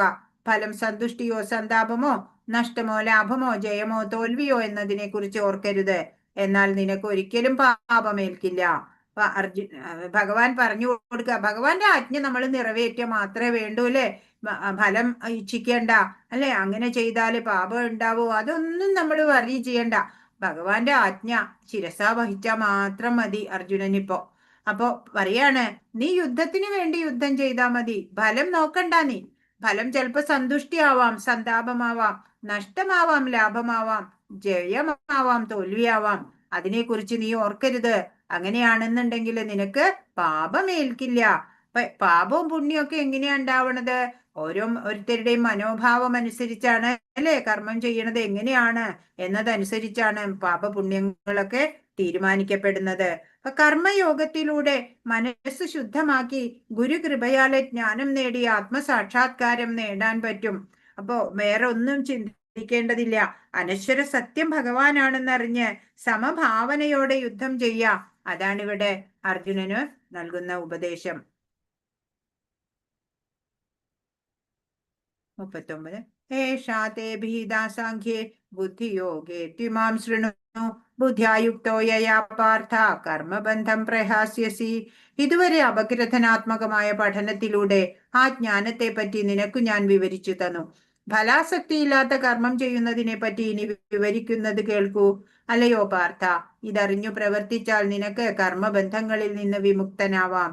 ഇനി ഭഗവാൻ പറയാൻ പോണത് കർമ്മയോഗമാണ്, എങ്ങനെ കർമ്മം ചെയ്യണം എന്ന്. അതിനു വേണ്ടിയിട്ടാണ് ശരീരത്തിനെയും ആത്മാവിനെ പറ്റിയിട്ടും അത് അപഗ്രഥിച്ച് പറഞ്ഞു കൊടുത്തത്. അപ്പൊ ആ ജ്ഞാനമെല്ലാം ഇപ്പൊ നിനക്ക് കിട്ടിയില്ലേ? ഞാൻ വിവരിച്ചു തന്നില്ലേ? ഇനി ഫലാസക്തി ഇല്ലാതെ കർമ്മം ചെയ്യുന്നതിനെ പറ്റി വിവരിക്കാം. അത് കേട്ടോളൂ പാർത്ഥ. ഇതറിഞ്ഞു കഴിഞ്ഞാല്, ഇതറിഞ്ഞുകൊണ്ട് പ്രവർത്തിച്ചാല് നിനക്ക് കർമ്മബന്ധങ്ങളിൽ നിന്നൊക്കെ വിമുക്തനാവാൻ കഴിയും എന്ന് പറയാണ്. ആത്മാവിന്റെ ശരിയായ സ്വഭാവത്തെ വിവരിക്കുന്ന തത്വശാസ്ത്രമാണ് സാഖ്യയോഗം. ഇന്ദ്രിയ നിയന്ത്രണത്തിന്റെയും ആത്മാവിനെ കുറിച്ച് വിവരിക്കുന്ന തത്വശാസ്ത്രം, അതും ഇന്ദ്രിയ നിയന്ത്രണത്തിന്റെയും ശാസ്ത്രമാണ് സാഖ്യയോഗം എന്നുള്ളത്. യുദ്ധം ചെയ്യാതിരിക്കാനുള്ള അർജുനന്റെ നിശ്ചയം ഇന്ദ്രിയ സുഖത്തിന്റെ അടിസ്ഥാനത്തിലുള്ളതാണ് അല്ലെ? ഒരാളെ വധിക്കേണ്ടി വരും, അപ്പൊ ദുഃഖം ഉണ്ടാവും അല്ലെ, പാപമേൽക്കും എന്നൊക്കെയുള്ളത് ഇന്ദ്രിയ സുഖത്തിന്റെ അടിസ്ഥാനത്തിലുള്ള വിലയിരുത്തലുകളാണ്. അപ്പൊ സാഖ്യബുദ്ധി ഉറയ്ക്കുമ്പോൾ ഒരാളുടെ മനസ്സിൽ ഈശ്വര തത്വം തെളിയും. അപ്പൊ കർമ്മബന്ധം അവസാനിക്കാത്തവർക്ക് ഉത്തമമായ കർമ്മയോഗത്തെ പറ്റി പറഞ്ഞു തരാണ് ഭഗവാൻ ഇവിടെ. അപ്പൊ കർമ്മത്തെ ഭോഗം ചെയ്യുന്നതിനെ ത്യാഗം ചെയ്യുക. കർമ്മഫലത്തില് അവകാശമില്ല, നമുക്ക് ഭഗവാനായി സമർപ്പിക്കുക. കർമ്മഫലമൊക്കെ ഭഗവാനാണ് നൽകുന്നത്. അങ്ങനെ ഒരു ഉറപ്പ് നമുക്ക് ഉണ്ടായാൽ മാത്രം മതി. നേഹാഭിക്രമനാശോസ്തി പ്രത്യവായോ ന വിദ്യതേ സ്വൽപമപ്യസ്യ ധർമ്മസ്യ ത്രായതേ മഹതോ ഭയാത്. നഷ്ടമോ ലാഭമോ ഈ ഉദ്യമത്തിലില്ല. ഈ വഴിക്കുള്ള ചെറിയൊരു മുന്നേറ്റവും മഹാഭയങ്ങളിൽ നിന്ന് രക്ഷ നൽകുന്നു. അപ്പൊ എന്താണ്? ഈ കൃഷ്ണാവബോധത്തോടെ പ്രവർത്തിക്കുക. ഭഗവാനിൽ മനസ്സൂന്നിക്കൊണ്ട് എല്ലാ കർമ്മങ്ങളും ചെയ്യുമ്പോൾ അതിൽ ലാഭനഷ്ടങ്ങളൊന്നും നമ്മൾ കണക്കാക്കേണ്ടതില്ല. അങ്ങനെ ഈ വഴിക്കുള്ള ചെറിയ മുന്നേറ്റവും മഹാഭയങ്ങളിൽ നിന്ന് രക്ഷ നൽകും എന്നാണ്. അതായത് ഭക്തിയുത സേവനം നമ്മൾ ചെയ്തിട്ട് പരിപൂർണതയിൽ എത്താൻ സാധിച്ചില്ലെങ്കിലും നമ്മൾ വിഷമിക്കേണ്ട. അത് കുറച്ച് ചെയ്യുമ്പോഴേക്കും തന്നെ നമുക്ക് മഹാഭയങ്ങളിൽ നിന്നൊക്കെ രക്ഷ ലഭിക്കും. കൃഷ്ണാവബോധത്തോടെ അഥവാ ഇന്ദ്രിയ സംതൃപ്തിയെ കാക്ഷിക്കാതെ കൃഷ്ണനു വേണ്ടി മാത്രം ചെയ്യുന്നതത്രേ കർമ്മത്തിന്റെ അതീന്ദ്രിയ വൈശിഷ്ട്യം. അത്തരം പ്രവർത്തനങ്ങൾക്ക് വിഘ്നങ്ങൾ ഉണ്ടാകുന്നില്ല. ഒരിക്കലും അവ നഷ്ടത്തിൽ കലാശിക്കുന്നുമില്ല. പറയാണ് ഭഗവാന് കൃഷ്ണ നമ്മുടെ അവബോധം എവിടെയായിരിക്കണം? നമ്മുടെ ഇന്ദ്രിയ തൃപ്തി അല്ല നോക്കേണ്ടത്, ഭഗവാന്റെ പ്രസന്നത അത് നോക്കുക. കൃഷ്ണന് വേണ്ടി മാത്രം ചെയ്യുന്നതാണ് കർമ്മത്തിന്റെ അതീന്ദ്രിയ വൈശിഷ്ട്യം. അങ്ങനെയുള്ള പ്രവൃത്തികൾക്ക് വിഘ്നങ്ങൾ ഒട്ടും ഉണ്ടാവില്ല. മാത്രല്ല ഒരിക്കലും അവ നഷ്ടത്തിൽ കലാശിക്കില്ല, എപ്പോഴും വിജയമാണ് ഉണ്ടാവുക. കൃഷ്ണാവബോധത്തോടെ അനുഷ്ഠിക്കുന്ന പ്രവർത്തനം കേവലം 1% പോലും അതിന് പൂർണ്ണമായ ഫലം ലഭിക്കുന്നു. അപ്പൊ ഭഗവാന് വേണ്ടി എന്ത് പ്രവർത്തിക്കുമ്പോഴും നമ്മൾ പരിപൂർണത നമുക്ക് കിട്ടിയില്ല, 1% ചെയ്താൽ മാത്രം മതി, പൂർണ്ണമായ ഫലം ഭഗവാൻ നമുക്ക് നൽകും. കൃഷ്ണാവബോധത്തോടെയുള്ള പ്രവർത്തനമാകട്ടെ ദേഹനാശത്തിനു ശേഷവും ഒരാളെ കൃഷ്ണാവബോധത്തിലേക്ക് നയിക്കുന്നു. ഈ ജന്മത്തിൽ നമ്മൾ ഭക്തിയൊക്കെ ചെയ്തു അല്ലെ, ഭക്തി യോഗയുടെ പരിപൂർണതയിലൊന്നും എത്താൻ സാധിച്ചില്ല എങ്കിലും ദേഹനാശത്തിനു ശേഷവും ആ കൃഷ്ണാവബോധം നമ്മളെ നയിക്കും. അത് നമ്മൾക്കൊരു മുതൽക്കൂട്ടായിട്ട് അടുത്ത ജന്മത്തിലും നമ്മളുടെ ഒപ്പം ഉണ്ടാവും. അപ്പൊ നമ്മുടെ ഓരോ കർമ്മവും ഭഗവാൻ ഒരു സാധനയായിട്ട് സമർപ്പിക്കുക, വിട്ടുവീഴ്ചയില്ലാതെ സ്വധർമ്മം അനുഷ്ഠിക്കുക, കർമ്മം അത് യോഗമാക്കി മാറ്റുക. അപ്പോ നമുക്ക് ഈ ജന്മത്തിലും ഇനി വരുന്ന ജന്മങ്ങളിലും ഒക്കെ അത് നന്മയുണ്ടാവും എന്ന് ഭഗവാൻ പറയാണ്. വ്യവസായാത്മിക ബുദ്ധിരേഖേഹ കുരുനന്ദന ബഹുശാഖാഹ്യനന്ദാശ്ച ബുദ്ധയോ അവ്യവസായിനാം. പറയാ പ്രാരബ്ധ കർമ്മം അത് അനുഭവിച്ചേ മതിയാവുള്ളൂ അല്ലെ എല്ലാവർക്കും. അങ്ങനെ അറിഞ്ഞു കഴിഞ്ഞാൽ പിന്നെ നമുക്ക് വ്യവസായാത്മിക ബുദ്ധി മാത്രമേ ഉണ്ടാവുള്ളൂ. സത്യമായത് ഒന്ന് മാത്രമേ ഉള്ളൂ, ഭഗവാൻ എന്നുള്ളത്. അതറിഞ്ഞാല് ശാന്തി ഉണ്ടാവും അല്ലെ. ഇപ്പൊ ഭഗവാന്റെ തിരക്കഥകള് നമുക്ക് അറിഞ്ഞുകൂടാ. എപ്പോഴും ഭഗവാന്റെ സങ്കല്പമാണ് ഇവിടെ നടപ്പാക്കപ്പെടുന്നത് അല്ലെ. അപ്പോ ഓരോരുത്തരും അവരുടെ പ്രാരബ്ധം അനുസരിച്ച് ജീവിക്കാൻ ബാധ്യസ്ഥരാണ്. ഇപ്പൊ ഇവിടെ എന്താ പറയണേ, ഈ വഴിക്ക് പോകുന്നവർ നിശ്ചയദാർഢ്യമുള്ളവരാണ്. ഏത് വഴി? കൃഷ്ണാവബോധത്തോടെയുള്ള കർമ്മനിരതരാവുന്നവര് അല്ലെ, ഭഗവാനില് മനസ്സൂന്നിക്കൊണ്ട് ഭഗവത് പ്രസന്നതയ്ക്കായിട്ട് കർമ്മം ചെയ്യുന്നവരുടെ ആ വഴി ഉണ്ടല്ലോ, അത് നിശ്ചയദാർഢ്യമുള്ളവരാണ് അങ്ങനെയുള്ള വഴിക്ക് പോവുക. അവരുടെ ലക്ഷ്യം ഒന്ന് മാത്രാണ്. എന്താണ്? ഭഗവാന്റെ പ്രസന്നത. ഭഗവാന് മാത്രാണ് അവരുടെ ലക്ഷ്യം. കുരുനന്ദന, ദൃഢനിശ്ചയമില്ലാത്തവരുടെ ബുദ്ധിയാകട്ടെ പല ശാഖകളോട് കൂടിയതാണ്. ഇങ്ങനെയുള്ള ഒരു ലക്ഷ്യം, ഭഗവാൻ എന്നുള്ള ലക്ഷ്യമില്ല. ഈ ഭൗതികതയില് പലതും നല്ലത് കാണുക, നല്ലത് കേൾക്കുക, എത്ര ആസ്വദിച്ചാലും മതിയാവണില്ല. അങ്ങനെ ചിന്തിച്ചു പോകുന്നവരുടെ ബുദ്ധി ബഹുശാഖകളോട് കൂടിയതാണ്. അവർക്ക് ഭക്തിയിലേക്ക് എത്താൻ ഒരു ദൃഢത കിട്ടില്ല. ആ മാർഗം അവർക്ക് വിഷമം പിടിച്ചതായി മാറും എന്ന്. ഇപ്പൊ ഒരേ ഒരു ലക്ഷ്യം നമുക്ക് ഉണ്ടാവാവൂ അല്ലേ, ഭഗവാൻ എന്നുള്ള ഒരു ലക്ഷ്യം. അപ്പോഴാണ് നമുക്ക് പെട്ടെന്ന് പരിപൂർണതയിൽ എത്താൻ സാധിക്കുള്ളൂ. കൃഷ്ണാവബോധത്തിലൂടെ ജീവിത പരിപൂർണതയുടെ ഔന്നത്യത്തിലേക്ക് ഉയർത്തപ്പെടുമെന്ന ഒരാളുടെ ദൃഢമായ വിശ്വാസത്തെ വ്യവസായാത്മിക ബുദ്ധി എന്ന് പറയുന്നു. എന്താണ് വ്യവസായാത്മിക ബുദ്ധി? സത്യമായതിനെ അനുഭവിച്ചറിയുക ലക്ഷ്യം. ആ ലക്ഷ്യത്തിലെത്തിയാലാണ് ശാന്തി ഉണ്ടാവുക. സത്യമായതിനെ അന്വേഷിച്ചറിയല് ലക്ഷ്യം അല്ലെ. ഈ രഹസ്യം നമുക്ക് മറ്റൊന്നും നേടാനില്ല. അതാണ് വ്യവസായാത്മിക ബുദ്ധി എന്നുള്ളത്. മുൻ ജന്മത്തിലെ പ്രാരബ്ധ കർമ്മങ്ങള് സൂക്ഷ്മ ശരീരത്തോട് ചേർത്ത് വെക്കണു. അത് വന്ന് ചേരുക തന്നെ ചെയ്യും. അതിനനുസരിച്ച് വാസനകൾ ഉണ്ടാവണു അല്ലെ. ഇടയ്ക്കിടയ്ക്ക് സന്തോഷം വന്നു പോകും, എങ്കിലും ശാശ്വതമായിട്ടുള്ള ആനന്ദം ഉണ്ടാവില്ല. അവ്യവസായിയായ ഒരാൾക്ക്, നിശ്ചയാത്മിക ബുദ്ധി ഇല്ലാത്ത ഒരാൾക്ക് ബഹുശാഖകളായിട്ട് പോകും. അയാൾക്ക് ശാന്തി ഉണ്ടാവില്ല. ഈശ്വര സാക്ഷാത്കാരമാവണം നമ്മുടെ ലക്ഷ്യം. സ്വപ്നം കാണുന്ന പോലെയാണ് ഈ ലോകം, മായയാണ്. എന്തും ലഭിച്ചു കഴിഞ്ഞാല് വീണ്ടും അസ്വസ്ഥനാവും അല്ലെ. അതുകൊണ്ട് ഭഗവാൻ ഒന്ന് മാത്രമാണ് ശാശ്വതമായത് എന്നറിയണം. പൂർവജന്മങ്ങളിൽ നല്ലതോ ചീത്തതോ ആ കർമ്മങ്ങളുടെ ഫലാനുഭവങ്ങളെ കാമ്യകർമ്മങ്ങൾ എന്ന് പറയും.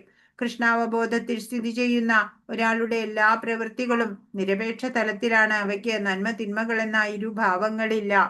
കൃഷ്ണാവബോധ തലത്തിൽ പ്രവർത്തിക്കുന്ന ഒരാൾക്ക് വ്യക്തി, കുടുംബം, സമൂഹം, രാഷ്ട്രം, മനുഷ്യ സമുദായം എന്നു വേണ്ട ഏവർക്കും ഉത്തമമായ സേവനം അർപ്പിക്കുവാൻ സാധിക്കും.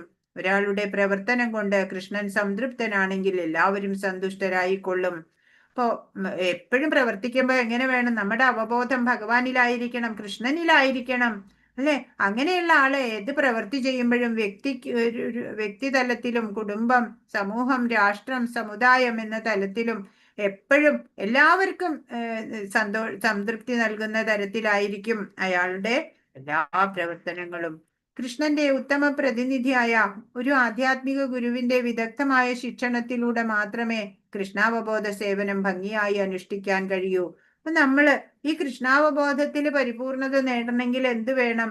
ഒരു ഭഗവാന്റെ പ്രതിനിധി ആയിട്ടുള്ള, അല്ലെ, ഭഗവത് ഭക്തനായിട്ടുള്ള ഒരു ആചാര്യന്റെ വിദഗ്ധമായ ശിക്ഷണത്തിലൂടെ നമുക്കത് മാർഗനിർദ്ദേശം കിട്ടിയിട്ട് നമ്മൾ അങ്ങനെ പരിശ്രമിച്ചാൽ മാത്രമാണ് നമുക്ക് കൃഷ്ണാവബോധ സേവനം ഭംഗിയായിട്ട് അനുഷ്ഠിക്കാൻ സാധിക്കുള്ളൂ.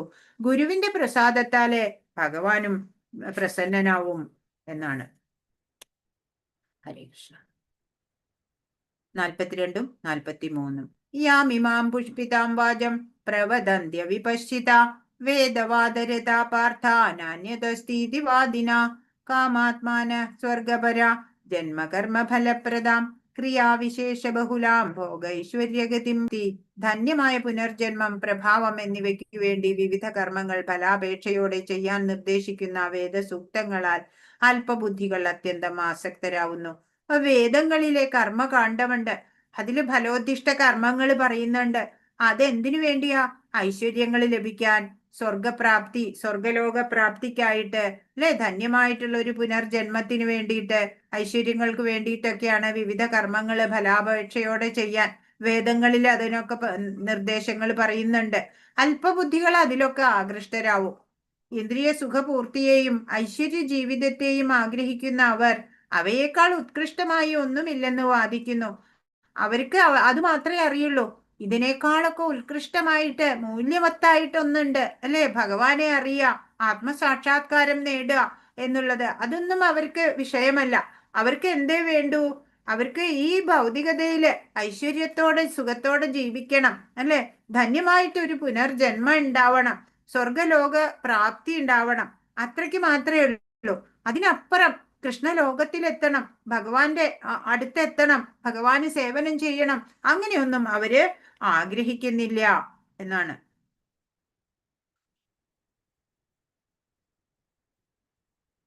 സാധാരണ മനുഷ്യർ അറിവില്ലായ്മ കാരണം വേദങ്ങളുടെ കർമ്മകാണ്ഡങ്ങളിൽ നിർദ്ദേശിക്കപ്പെടുന്ന ഫലേച്ഛാപൂർവകങ്ങളായ കർമ്മങ്ങളാൽ അവർ എത്രയും ആസക്തരാവുന്നു.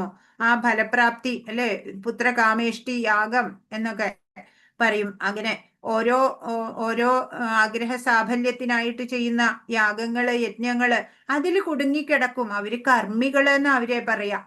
അവരങ്ങനെ അതിൽ മാത്രം ഒതുങ്ങി നിൽക്കും.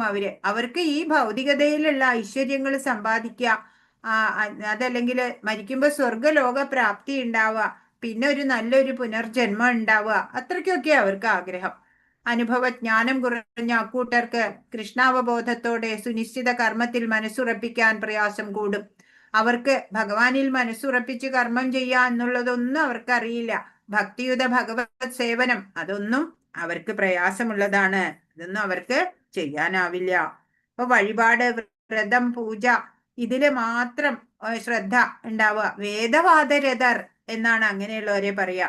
ഇത് പരമമായ കാര്യമാണെന്നാ അവര് ചിന്തിക്കുന്നത്. സ്വർഗപ്രാപ്തിക്കായിട്ട് ആണ്. മോക്ഷം എന്താണ് എന്നൊന്നും അവര് ആലോചിക്കുന്നില്ല, അല്ലെ? പൂജ, യജ്ഞം, ഇതൊക്കെയാണ് അവര് ശ്രേഷ്ഠമായിട്ട് കരുതുന്നത്. ഭോഗ ഐശ്വര്യങ്ങളും സ്വർഗപ്രാപ്തിയും ഒക്കെയാണ് അവരുടെ ലക്ഷ്യം. മറ്റു ഭൗതിക സുഖങ്ങൾക്കായിട്ട് കഠിനമായിട്ടുള്ള വ്രതങ്ങളും അവര് അനുഷ്ഠിക്കാൻ തയ്യാറാവും. ഭോഗൈശ്വര്യ പ്രസക്താനാം തയാ അപഹൃതചേതസാം വ്യവസായാത്മിക ബുദ്ധി സമാധൗന വിധീയതേ. ഭൗതിക ഐശ്വര്യത്തിലും സുഖാനുഭവങ്ങളിലും അത്യാസക്തരായവർക്കും ഇവകളാൽ പരിഭ്രാന്തരായവർക്കും ഭക്തിപൂർവം ഭഗവത് സേവനം നടത്താൻ വേണ്ടുന്ന നിശ്ചയദാർഢ്യമുണ്ടാവില്ല. പറയാണ്, ഈ ഭൗതികമായിട്ടുള്ള ഐശ്വര്യത്തിലെ സുഖാനുഭവങ്ങളിലൊക്കെയാണ് അവർക്ക് ആസക്തി ഉണ്ടാവുക. അങ്ങനെയുള്ളവർക്ക് അത് കിട്ടിയില്ലെങ്കിൽ പരിഭ്രാന്തി ഉണ്ടാവും, അല്ലേ, വിഷമമുണ്ട. ഉണ്ടാവും. അങ്ങനെയുള്ളവർക്ക് ഭക്തിപൂർവം ഭഗവത് സേവനം നടത്താൻ വേണ്ട നിശ്ചയദാർഢ്യം ഉണ്ടാവില്ല, അല്ലെ? അവർക്ക് ഈ ഭൗതികതയിൽ ആസക്തരാണ്. അപ്പൊ ആ സുഖങ്ങളും സൗകര്യങ്ങളും ഒന്നും ലഭിച്ചില്ല, ആഗ്രഹിക്കും, ലഭിച്ചില്ല എന്നുണ്ടെങ്കിലോ അവർക്ക് പരിഭ്രാന്തിയാവും. അവർക്ക് പിന്നെ ഭക്തിപൂർവം ഭഗവത് സേവനം നടത്താൻ സാധിക്കോ? ഇല്ല. അപ്പൊ അങ്ങനെയുള്ളവരുടെ കാര്യമാണ് ഇവിടെ പറയണത്. വേദവാദരഥർ എന്നാണ് അവരെ പറയാ. സമാധി എന്ന് പറഞ്ഞാൽ ഉറച്ച മനസ്സ്. 25 ത്രൈഗുണ്യ വിഷയ വേദ നിസ്ത്രൈഗുണ്യോ ഭവാർജുന നിർദ്വന്ദ്വോ നിത്യസത്വസ്ഥോ നിർയോഗക്ഷേമാത്മവാൻ. അപ്പൊ ആചാരാനുഷ്ഠാനങ്ങൾ പോലും മായാബദ്ധമാണ് എന്നാ പറയാ, ത്രിഗുണാധീനമാണ്. ഇതിൽ നിന്ന് പൂർണ്ണ തൃപ്തി ഒന്നും നമുക്ക് ലഭിക്കില്ല. അപ്പൊ യോഗക്ഷേമനായിട്ട് ഒന്നും ആഗ്രഹിക്കാതെ ജീവിക്കാം. ഭഗവാന്റെ നിശ്ചയം പോലെ എല്ലാം നടക്കുന്നു, അല്ലെ? എന്തു നേടണം എന്നൊക്കെയുള്ളത് ഭഗവാന്റെ നിശ്ചയം മാത്രാണ് എന്നറിയണം. പ്രകൃതിയുടെ 3 ഗുണങ്ങളാണ് വേദങ്ങളുടെ മുഖ്യ വിഷയം. അർജുന, നീ അവയെ അതിക്രമിക്കണം.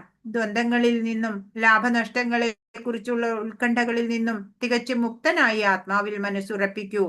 പറയാണ്, ഈ വേദങ്ങളുടെ മുഖ്യ വിഷയം തന്നെ ഭൗതിക പ്രകൃതിയുടെ ത്രിഗുണങ്ങളെ അടിസ്ഥാനപ്പെടുത്തിയാണ്. അപ്പൊ നീ എന്ത് ചെയ്യണം അർജുന? നീ അതിനെയൊക്കെ അതിക്രമിക്കണം. ദ്വന്ദ്ങ്ങളിൽ നിന്നൊക്കെ, ലാഭനഷ്ടങ്ങളെ കുറിച്ചുള്ള ഉത്കണ്ഠങ്ങളിൽ നിന്നൊക്കെ തികച്ചും നീ മുക്തനാവൂ. എന്നിട്ടോ ആത്മാവിൽ മനസ്സുറപ്പിക്കൂ അർജുന എന്ന് ഭഗവാൻ പറഞ്ഞു കൊടുക്കാണ്.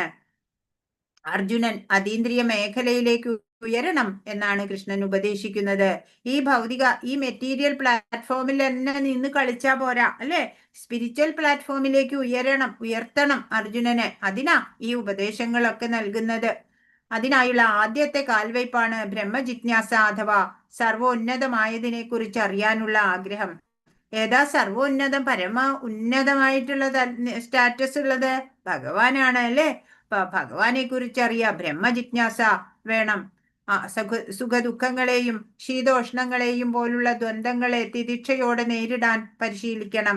അങ്ങനെ ദ്വന്ദ്ങ്ങളെ സഹിക്കാൻ കഴിവ് നേടി ലാഭനഷ്ടങ്ങളെ കുറിച്ചുള്ള ഉത്കണ്ഠയിൽ നിന്ന് മുക്തനാവണം. എന്ത് വേണം?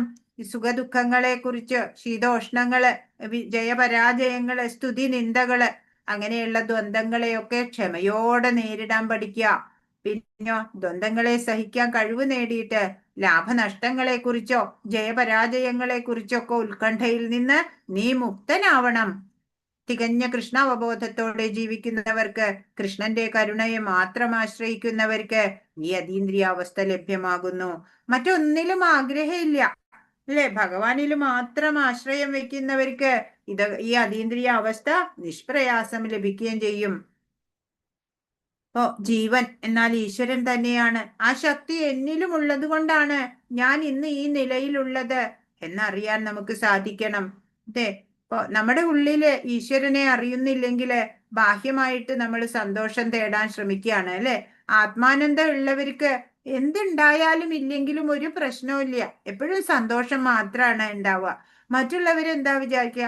മറ്റൊരാളാണ് എനിക്ക് സുഖം തരേണ്ടത്, മറ്റു വസ്തുക്കളാണ് എനിക്ക് സുഖം തരേണ്ടത് എന്ന് വെച്ച് അതിലേക്ക് ആകൃഷ്ടരാവും. പക്ഷെ ആത്മാനന്ദം ഭഗവാൻ തന്നെ ഉള്ളിൽ രമിക്കുമ്പോൾ അങ്ങനെയുള്ളവർക്ക് സ്വയം ആനന്ദം ഉണ്ട്, അല്ലെ? അവരുടെ അടുത്ത് പിന്നെ എന്ത് ഭൗതികമായത് ഉണ്ടായാലും ഇല്ലെങ്കിലും അവർക്ക് സന്തോഷാണ്. ഒന്നുമില്ലാത്ത മനസ്സ് നിശ്ചലമായിരിക്കുമ്പോ അപ്പോഴാണ്, അല്ലെ, സുഷുപ്തിയിലാണ് ആനന്ദം ഉണ്ടാവുക, അല്ലെ? അപ്പൊ ചിത്തവൃത്തിയൊക്കെ കുറയണം. അപ്പോഴാണ് നമ്മള് ഭഗവാനെ അറിയുന്നത്. 46 യാവാനർത്ഥ ഉദപാനെ സർവദ സംപ്ലുതോദകേ താവാൻ സർവേഷു വേദേഷു ബ്രാഹ്മണസ്യ വിജാനത. ഒരു കൊച്ചു കുളത്തിന് നിറവേറ്റാൻ സാധിക്കുന്ന ആവശ്യമെല്ലാം വലിയൊരു ജലസംഭരണി കൊണ്ട് നിർവഹിക്കാം. അതുപോലെ വേദങ്ങളാൽ ഉദ്ദിഷ്ടമായതെന്തും അവയുടെ ഉൾപ്പൊരുൾ അറിയുന്നത് കൊണ്ട് നേടാവുന്നതാണ്. ഇപ്പൊ പറയാണ്, ആചാരാനുഷ്ഠാനങ്ങൾ പ്രമാണമാക്കാതെ ആത്മാരാമനായി നിത്യാനന്ദം നേടാം എന്ന് പറയാണ്. ആത്മാനന്ദത്തിന്റെ മഹത്വമാണ് ഇവിടെ പറയുന്നത്. ഇപ്പോ ഈശ്വരീയ അതീതനായ ഭഗവാൻ ഒപ്പം ചേരുക, നമ്മളും ത്രിഗുണാതീതരാവും. അപ്പോഴ് ഈശ്വരീയ ഗുണങ്ങളോട് കൂടിയവരാവാൻ നമുക്ക് പറ്റും. ഈശ്വരീയ സത്തയെ അനുഭവിക്കാം. ആചാരാനുഷ്ഠാനങ്ങളില് നമ്മൾ കുടുങ്ങിപ്പോകരുത്. അതാണ് ഇവിടെ പറഞ്ഞു തരുന്നത് ഭഗവാൻ. ജനിച്ചു വരുന്ന കുഞ്ഞിന് ഉള്ളിലെ സത്ത അങ്ങനെ തോന്നിപ്പിക്കുകയാണ്, ചെയ്യിപ്പിക്കുകയാണ്. കമിഴ്ന്നു കിടക്കും, മുട്ടുകുത്തും, അല്ലെ, നിന്ന് പിന്നെ നടക്കാൻ പഠിക്കും. ഇതൊക്കെ ഉള്ളിൽ ഇരുന്നു കൊണ്ട് അതിന് അറിവ് കിട്ടുകയാണ്, അല്ലെ. അങ്ങനെ ഒരു ചിന്ത വളർത്തണം നമ്മള്. ഉള്ളിലെ സത്തയെ അനുഭവിച്ച് ജീവിക്കാൻ സാധിക്കണം. അപ്പൊ ഇവിടെ എന്താ പറയണത്? ഒരു ചെറിയ കുളത്തിന് എന്തൊക്കെ എന്തൊക്കെ ആവശ്യങ്ങൾ നിറവേറ്റാൻ സാധിക്കും? അപ്പൊ നമുക്ക് ചെറിയൊരു കുളം ഉണ്ട് വിചാരിക്കുക, അതിൽ നമുക്ക് കുളിക്കാം, നനയ്ക്കാം, വെള്ളം എടുക്കാം, അല്ലെ, ഒക്കെ ചെയ്യാം. ഇനിയിപ്പോ വലിയൊരു ജലസംഭരണി ഉണ്ടെങ്കിലോ അവിടെയും ഇതുപോലെയൊക്കെ നമുക്ക് ചെയ്യാം, അല്ലെ, കുളിക്കാനോ നനയ്ക്കാനോ ഒക്കെ അവിടെയും സാധിക്കും. അതുപോലെ വേദങ്ങളാൽ ഉദ്ദിഷ്ടമായത് എന്തും വേദങ്ങളിൽ പറഞ്ഞിട്ടുണ്ട്, അല്ലെ, ഫലോദ്ദിഷ്ട കർമ്മങ്ങള് ഒക്കെ പറഞ്ഞിട്ടുണ്ട്.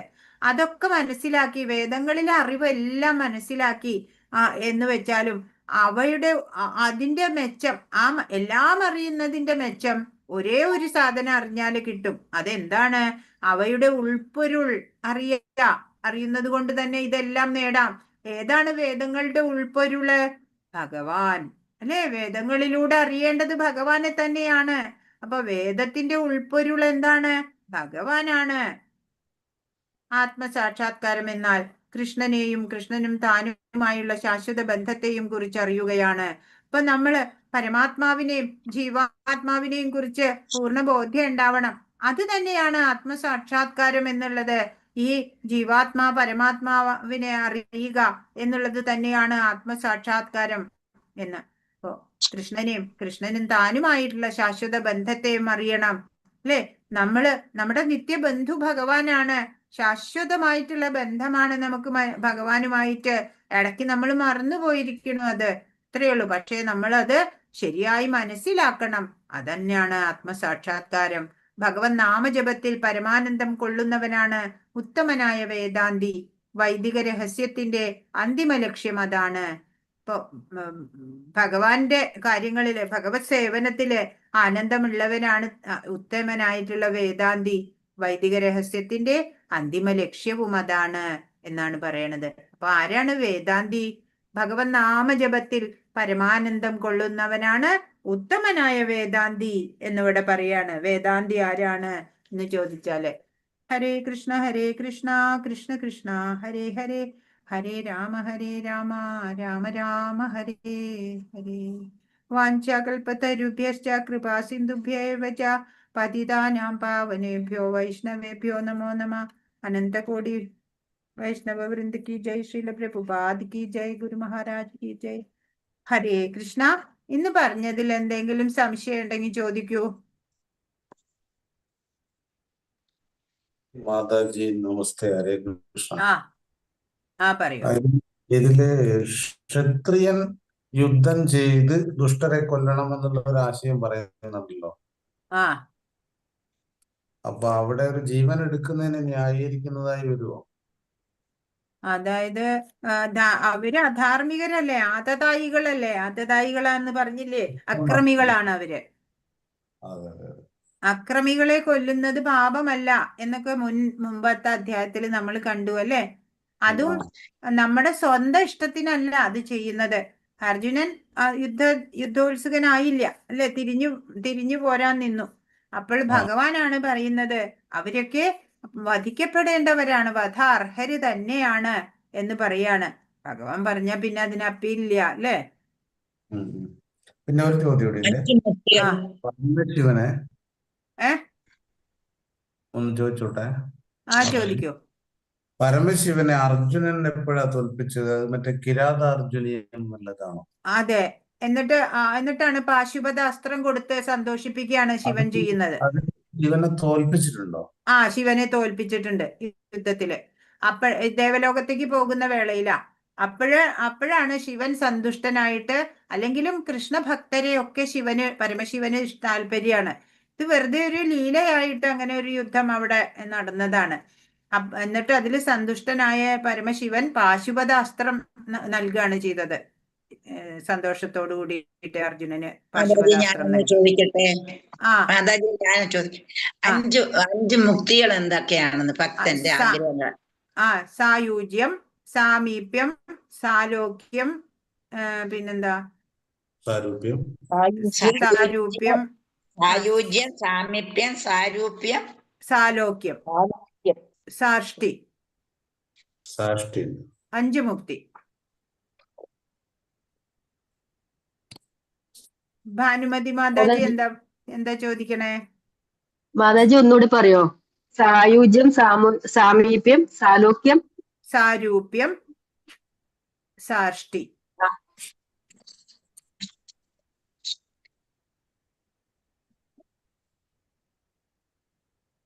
ഹരേ കൃഷ്ണ. വേറെന്തെങ്കിലും ഉണ്ടോ ചോദിക്കാൻ? ചോദ്യം എഴുതിയില്ല. ബ്രഹ്മചാര്യൻ, ഗൃഹസ്ഥൻ, വാനപ്രസ്ഥൻ, സന്യാസി. അതിന്റെ ചോദ്യം എഴുതിയില്ല. അത് 4 ആശ്രമങ്ങള്. എന്താ? 4 ആശ്രമങ്ങള്, 4 ആശ്രമ വ്യവസ്ഥ. അതാണ് ബ്രഹ്മചര്യം, ഗാർഹസ്ഥ്യം, വാനപ്രസ്ഥം, സന്യാസം. 4 വർണ്ണങ്ങള്. ലെവൽ 1 അത് എഴുതിയതാ. അതന്നെ, അതെ. വർണ്ണവും ആശ്രമവും എഴുതിയില്ലേ? അതെ, ചതുർത്ഥാശ്രമങ്ങൾ ഏതെല്ലാം? അതന്നെ.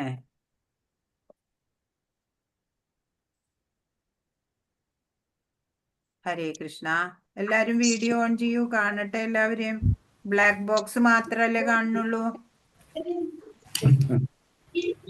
എല്ലാവരും അറ്റൻഡൻസ് മാർക്ക് ചെയ്യണേ. അറ്റൻഡൻസ് മാർക്ക് ചെയ്യാൻ പഠിച്ചോ എല്ലാവരും?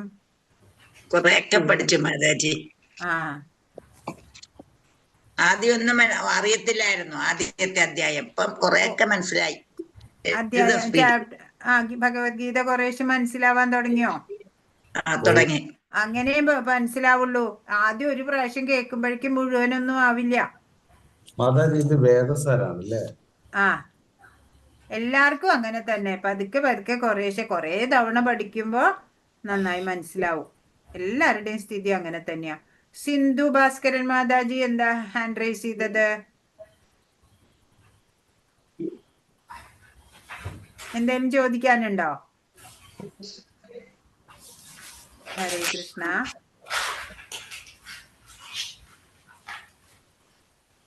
ഹരേ കൃഷ്ണ.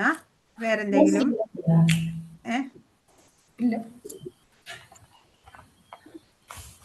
ഇന്നലത്തെ ചോദ്യത്തിന്റെ ബാക്കിയില്ലേ? അത് നോക്കാം. ക്ഷത്രിയൻ എന്നാൽ എന്താണ് അർത്ഥമാക്കുന്നത്? എന്താണ്?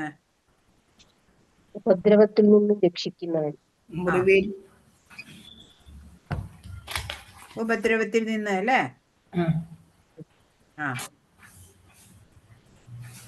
ആത്മാവിന്റെ വലിപ്പം എവിടെ? ആത്മാവിന്റെ വലിപ്പം, ആത്മാവിന്റെ സവിശേഷതകളൊക്കെ എഴുതിയതാണ് അല്ലേ?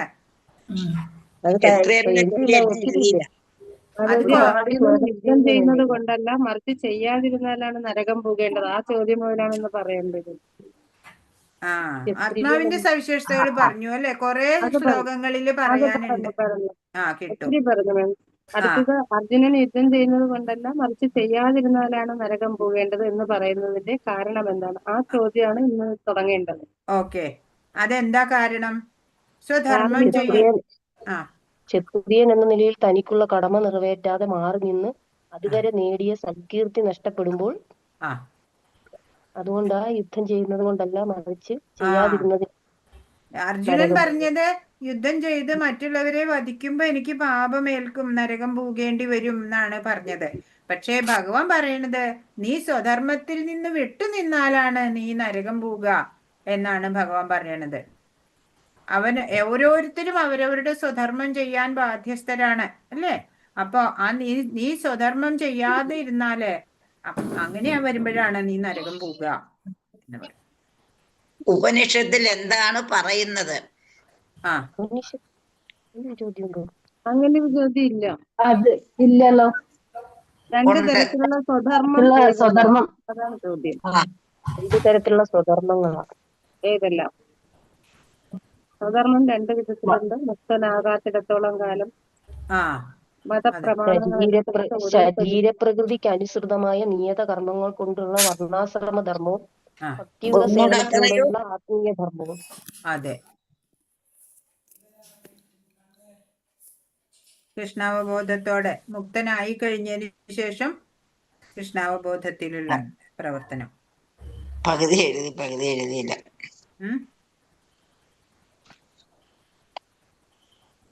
രണ്ട് തരത്തിലുള്ള സ്വധർമ്മം നോട്ട് ചെയ്തോ? മുക്തനാകാത്തിടത്തോളം കാലം കുറച്ച്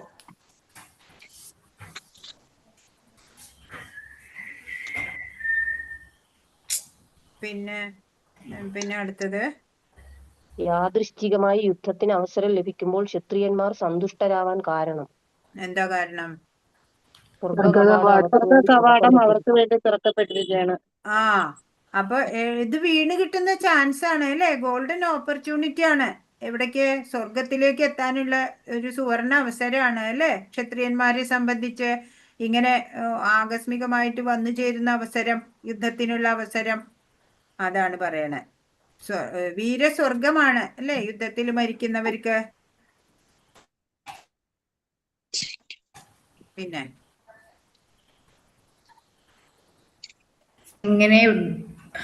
എങ്ങനെ യുദ്ധം ചെയ്താൽ പാപമേൽക്കില്ല എന്നാണ് ഭഗവാൻ പറയുന്നത്. എങ്ങനെ യുദ്ധം ചെയ്താ? യുദ്ധത്തിന് വേണ്ടി മാത്രം യുദ്ധം ചെയ്യുക. ആ പലരും സന്തുഷ്ടിയോ സന്താപമോ നഷ്ടമോ ലാഭമോ ജയമോ തോൽവിയോ എന്നതിനെ കുറിച്ച് ഓർക്കരുത്. എന്നാൽ ഒരിക്കലും പാപമേൽക്കില്ല.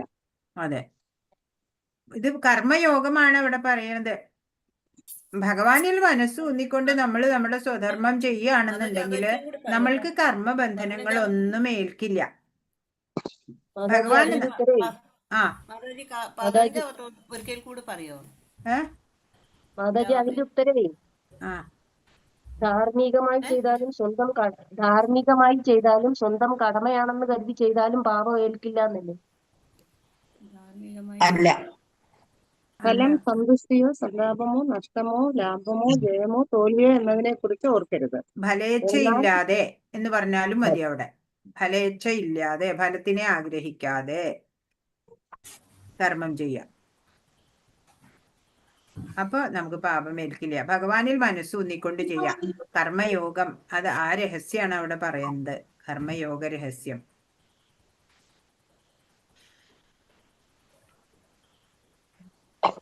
പിന്നെ അടുത്തത്, നഷ്ടമോ ലാഭമോ ഇല്ലാത്ത പ്രവർത്തനം കൃഷ്ണാവബോധത്തോടെ അഥവാ സംതൃപ്തിയെ കാക്ഷിക്കാതെ കൃഷ്ണന് വേണ്ടി ചെയ്യുന്നതത്രേ കർമ്മത്തിന്റെ അതീന്ദ്രിയ വൈശിഷ്ട്യം. അത്തരം പ്രവർത്തനങ്ങൾക്ക് വിഘ്നങ്ങൾ ഉണ്ടാകുന്നില്ല. അവ ഒരിക്കലും നഷ്ടത്തിൽ കലാശിക്കുന്നില്ല. ലാഭമോ നഷ്ടമോ ഇല്ലാത്ത പ്രവർത്തനം ഭഗവത് ഭക്തിയുത സേവനം തന്നെ, കൃഷ്ണാവബോധത്തോടെയുള്ള പ്രവർത്തനം തന്നെ. അടുത്തത് രണ്ട് ധർമ്മങ്ങൾ ഏതെല്ലാം? അതല്ല, എങ്ങനെയുള്ളവർക്ക് ഭക്തിപൂർവം ഭഗവത് സേവനം ചെയ്യാൻ കഴിയില്ല? അയ്യോ, അതല്ല ഭൗതിക ഐശ്വര്യത്തിനും സുഖാനുഭവങ്ങളിലും പരിഭ്രാന്തരായവർക്കും എല്ലാവരുടെ പറഞ്ഞ ഒന്നും എഴുതിയില്ല. എല്ലാരും പറഞ്ഞാൽ മനസ്സിലാവില്ല.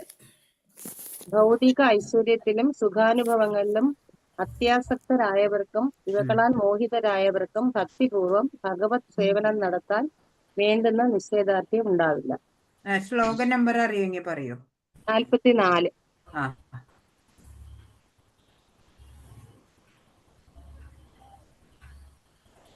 അടുത്തത് എന്താ? വേദങ്ങളുടെ മുഖ്യ വിഷയം എന്താ? പ്രകൃതിയുടെ 3 ഗുണങ്ങൾ.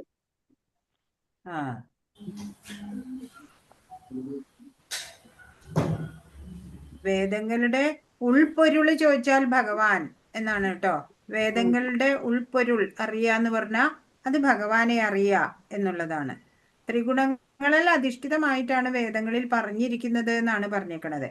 പക്ഷെ വേദങ്ങളുടെ മുഖ്യ വിഷയം ഭഗവാനെ അറിയാ എന്നുള്ളതാണ്. വേദങ്ങളിലൂടെ നമ്മൾ ഉൾപ്പൊരുൾ വേദങ്ങളുടെ. വേദാന്തി ആരാണ്? ആരാ? ഭഗവത് നാമജപത്തിൽ പരമാനന്ദം കൊള്ളുന്നത്.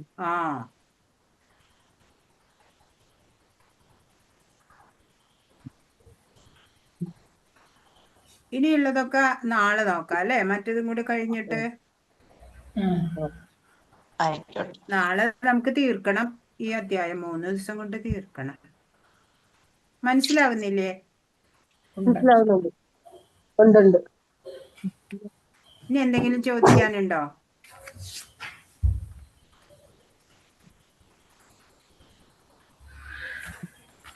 ചോദിക്കാനുണ്ടോ? എല്ലാവർക്കും പ്രണാമം. ഹരേ കൃഷ്ണ. എല്ലാവർക്കും പ്രണാമം.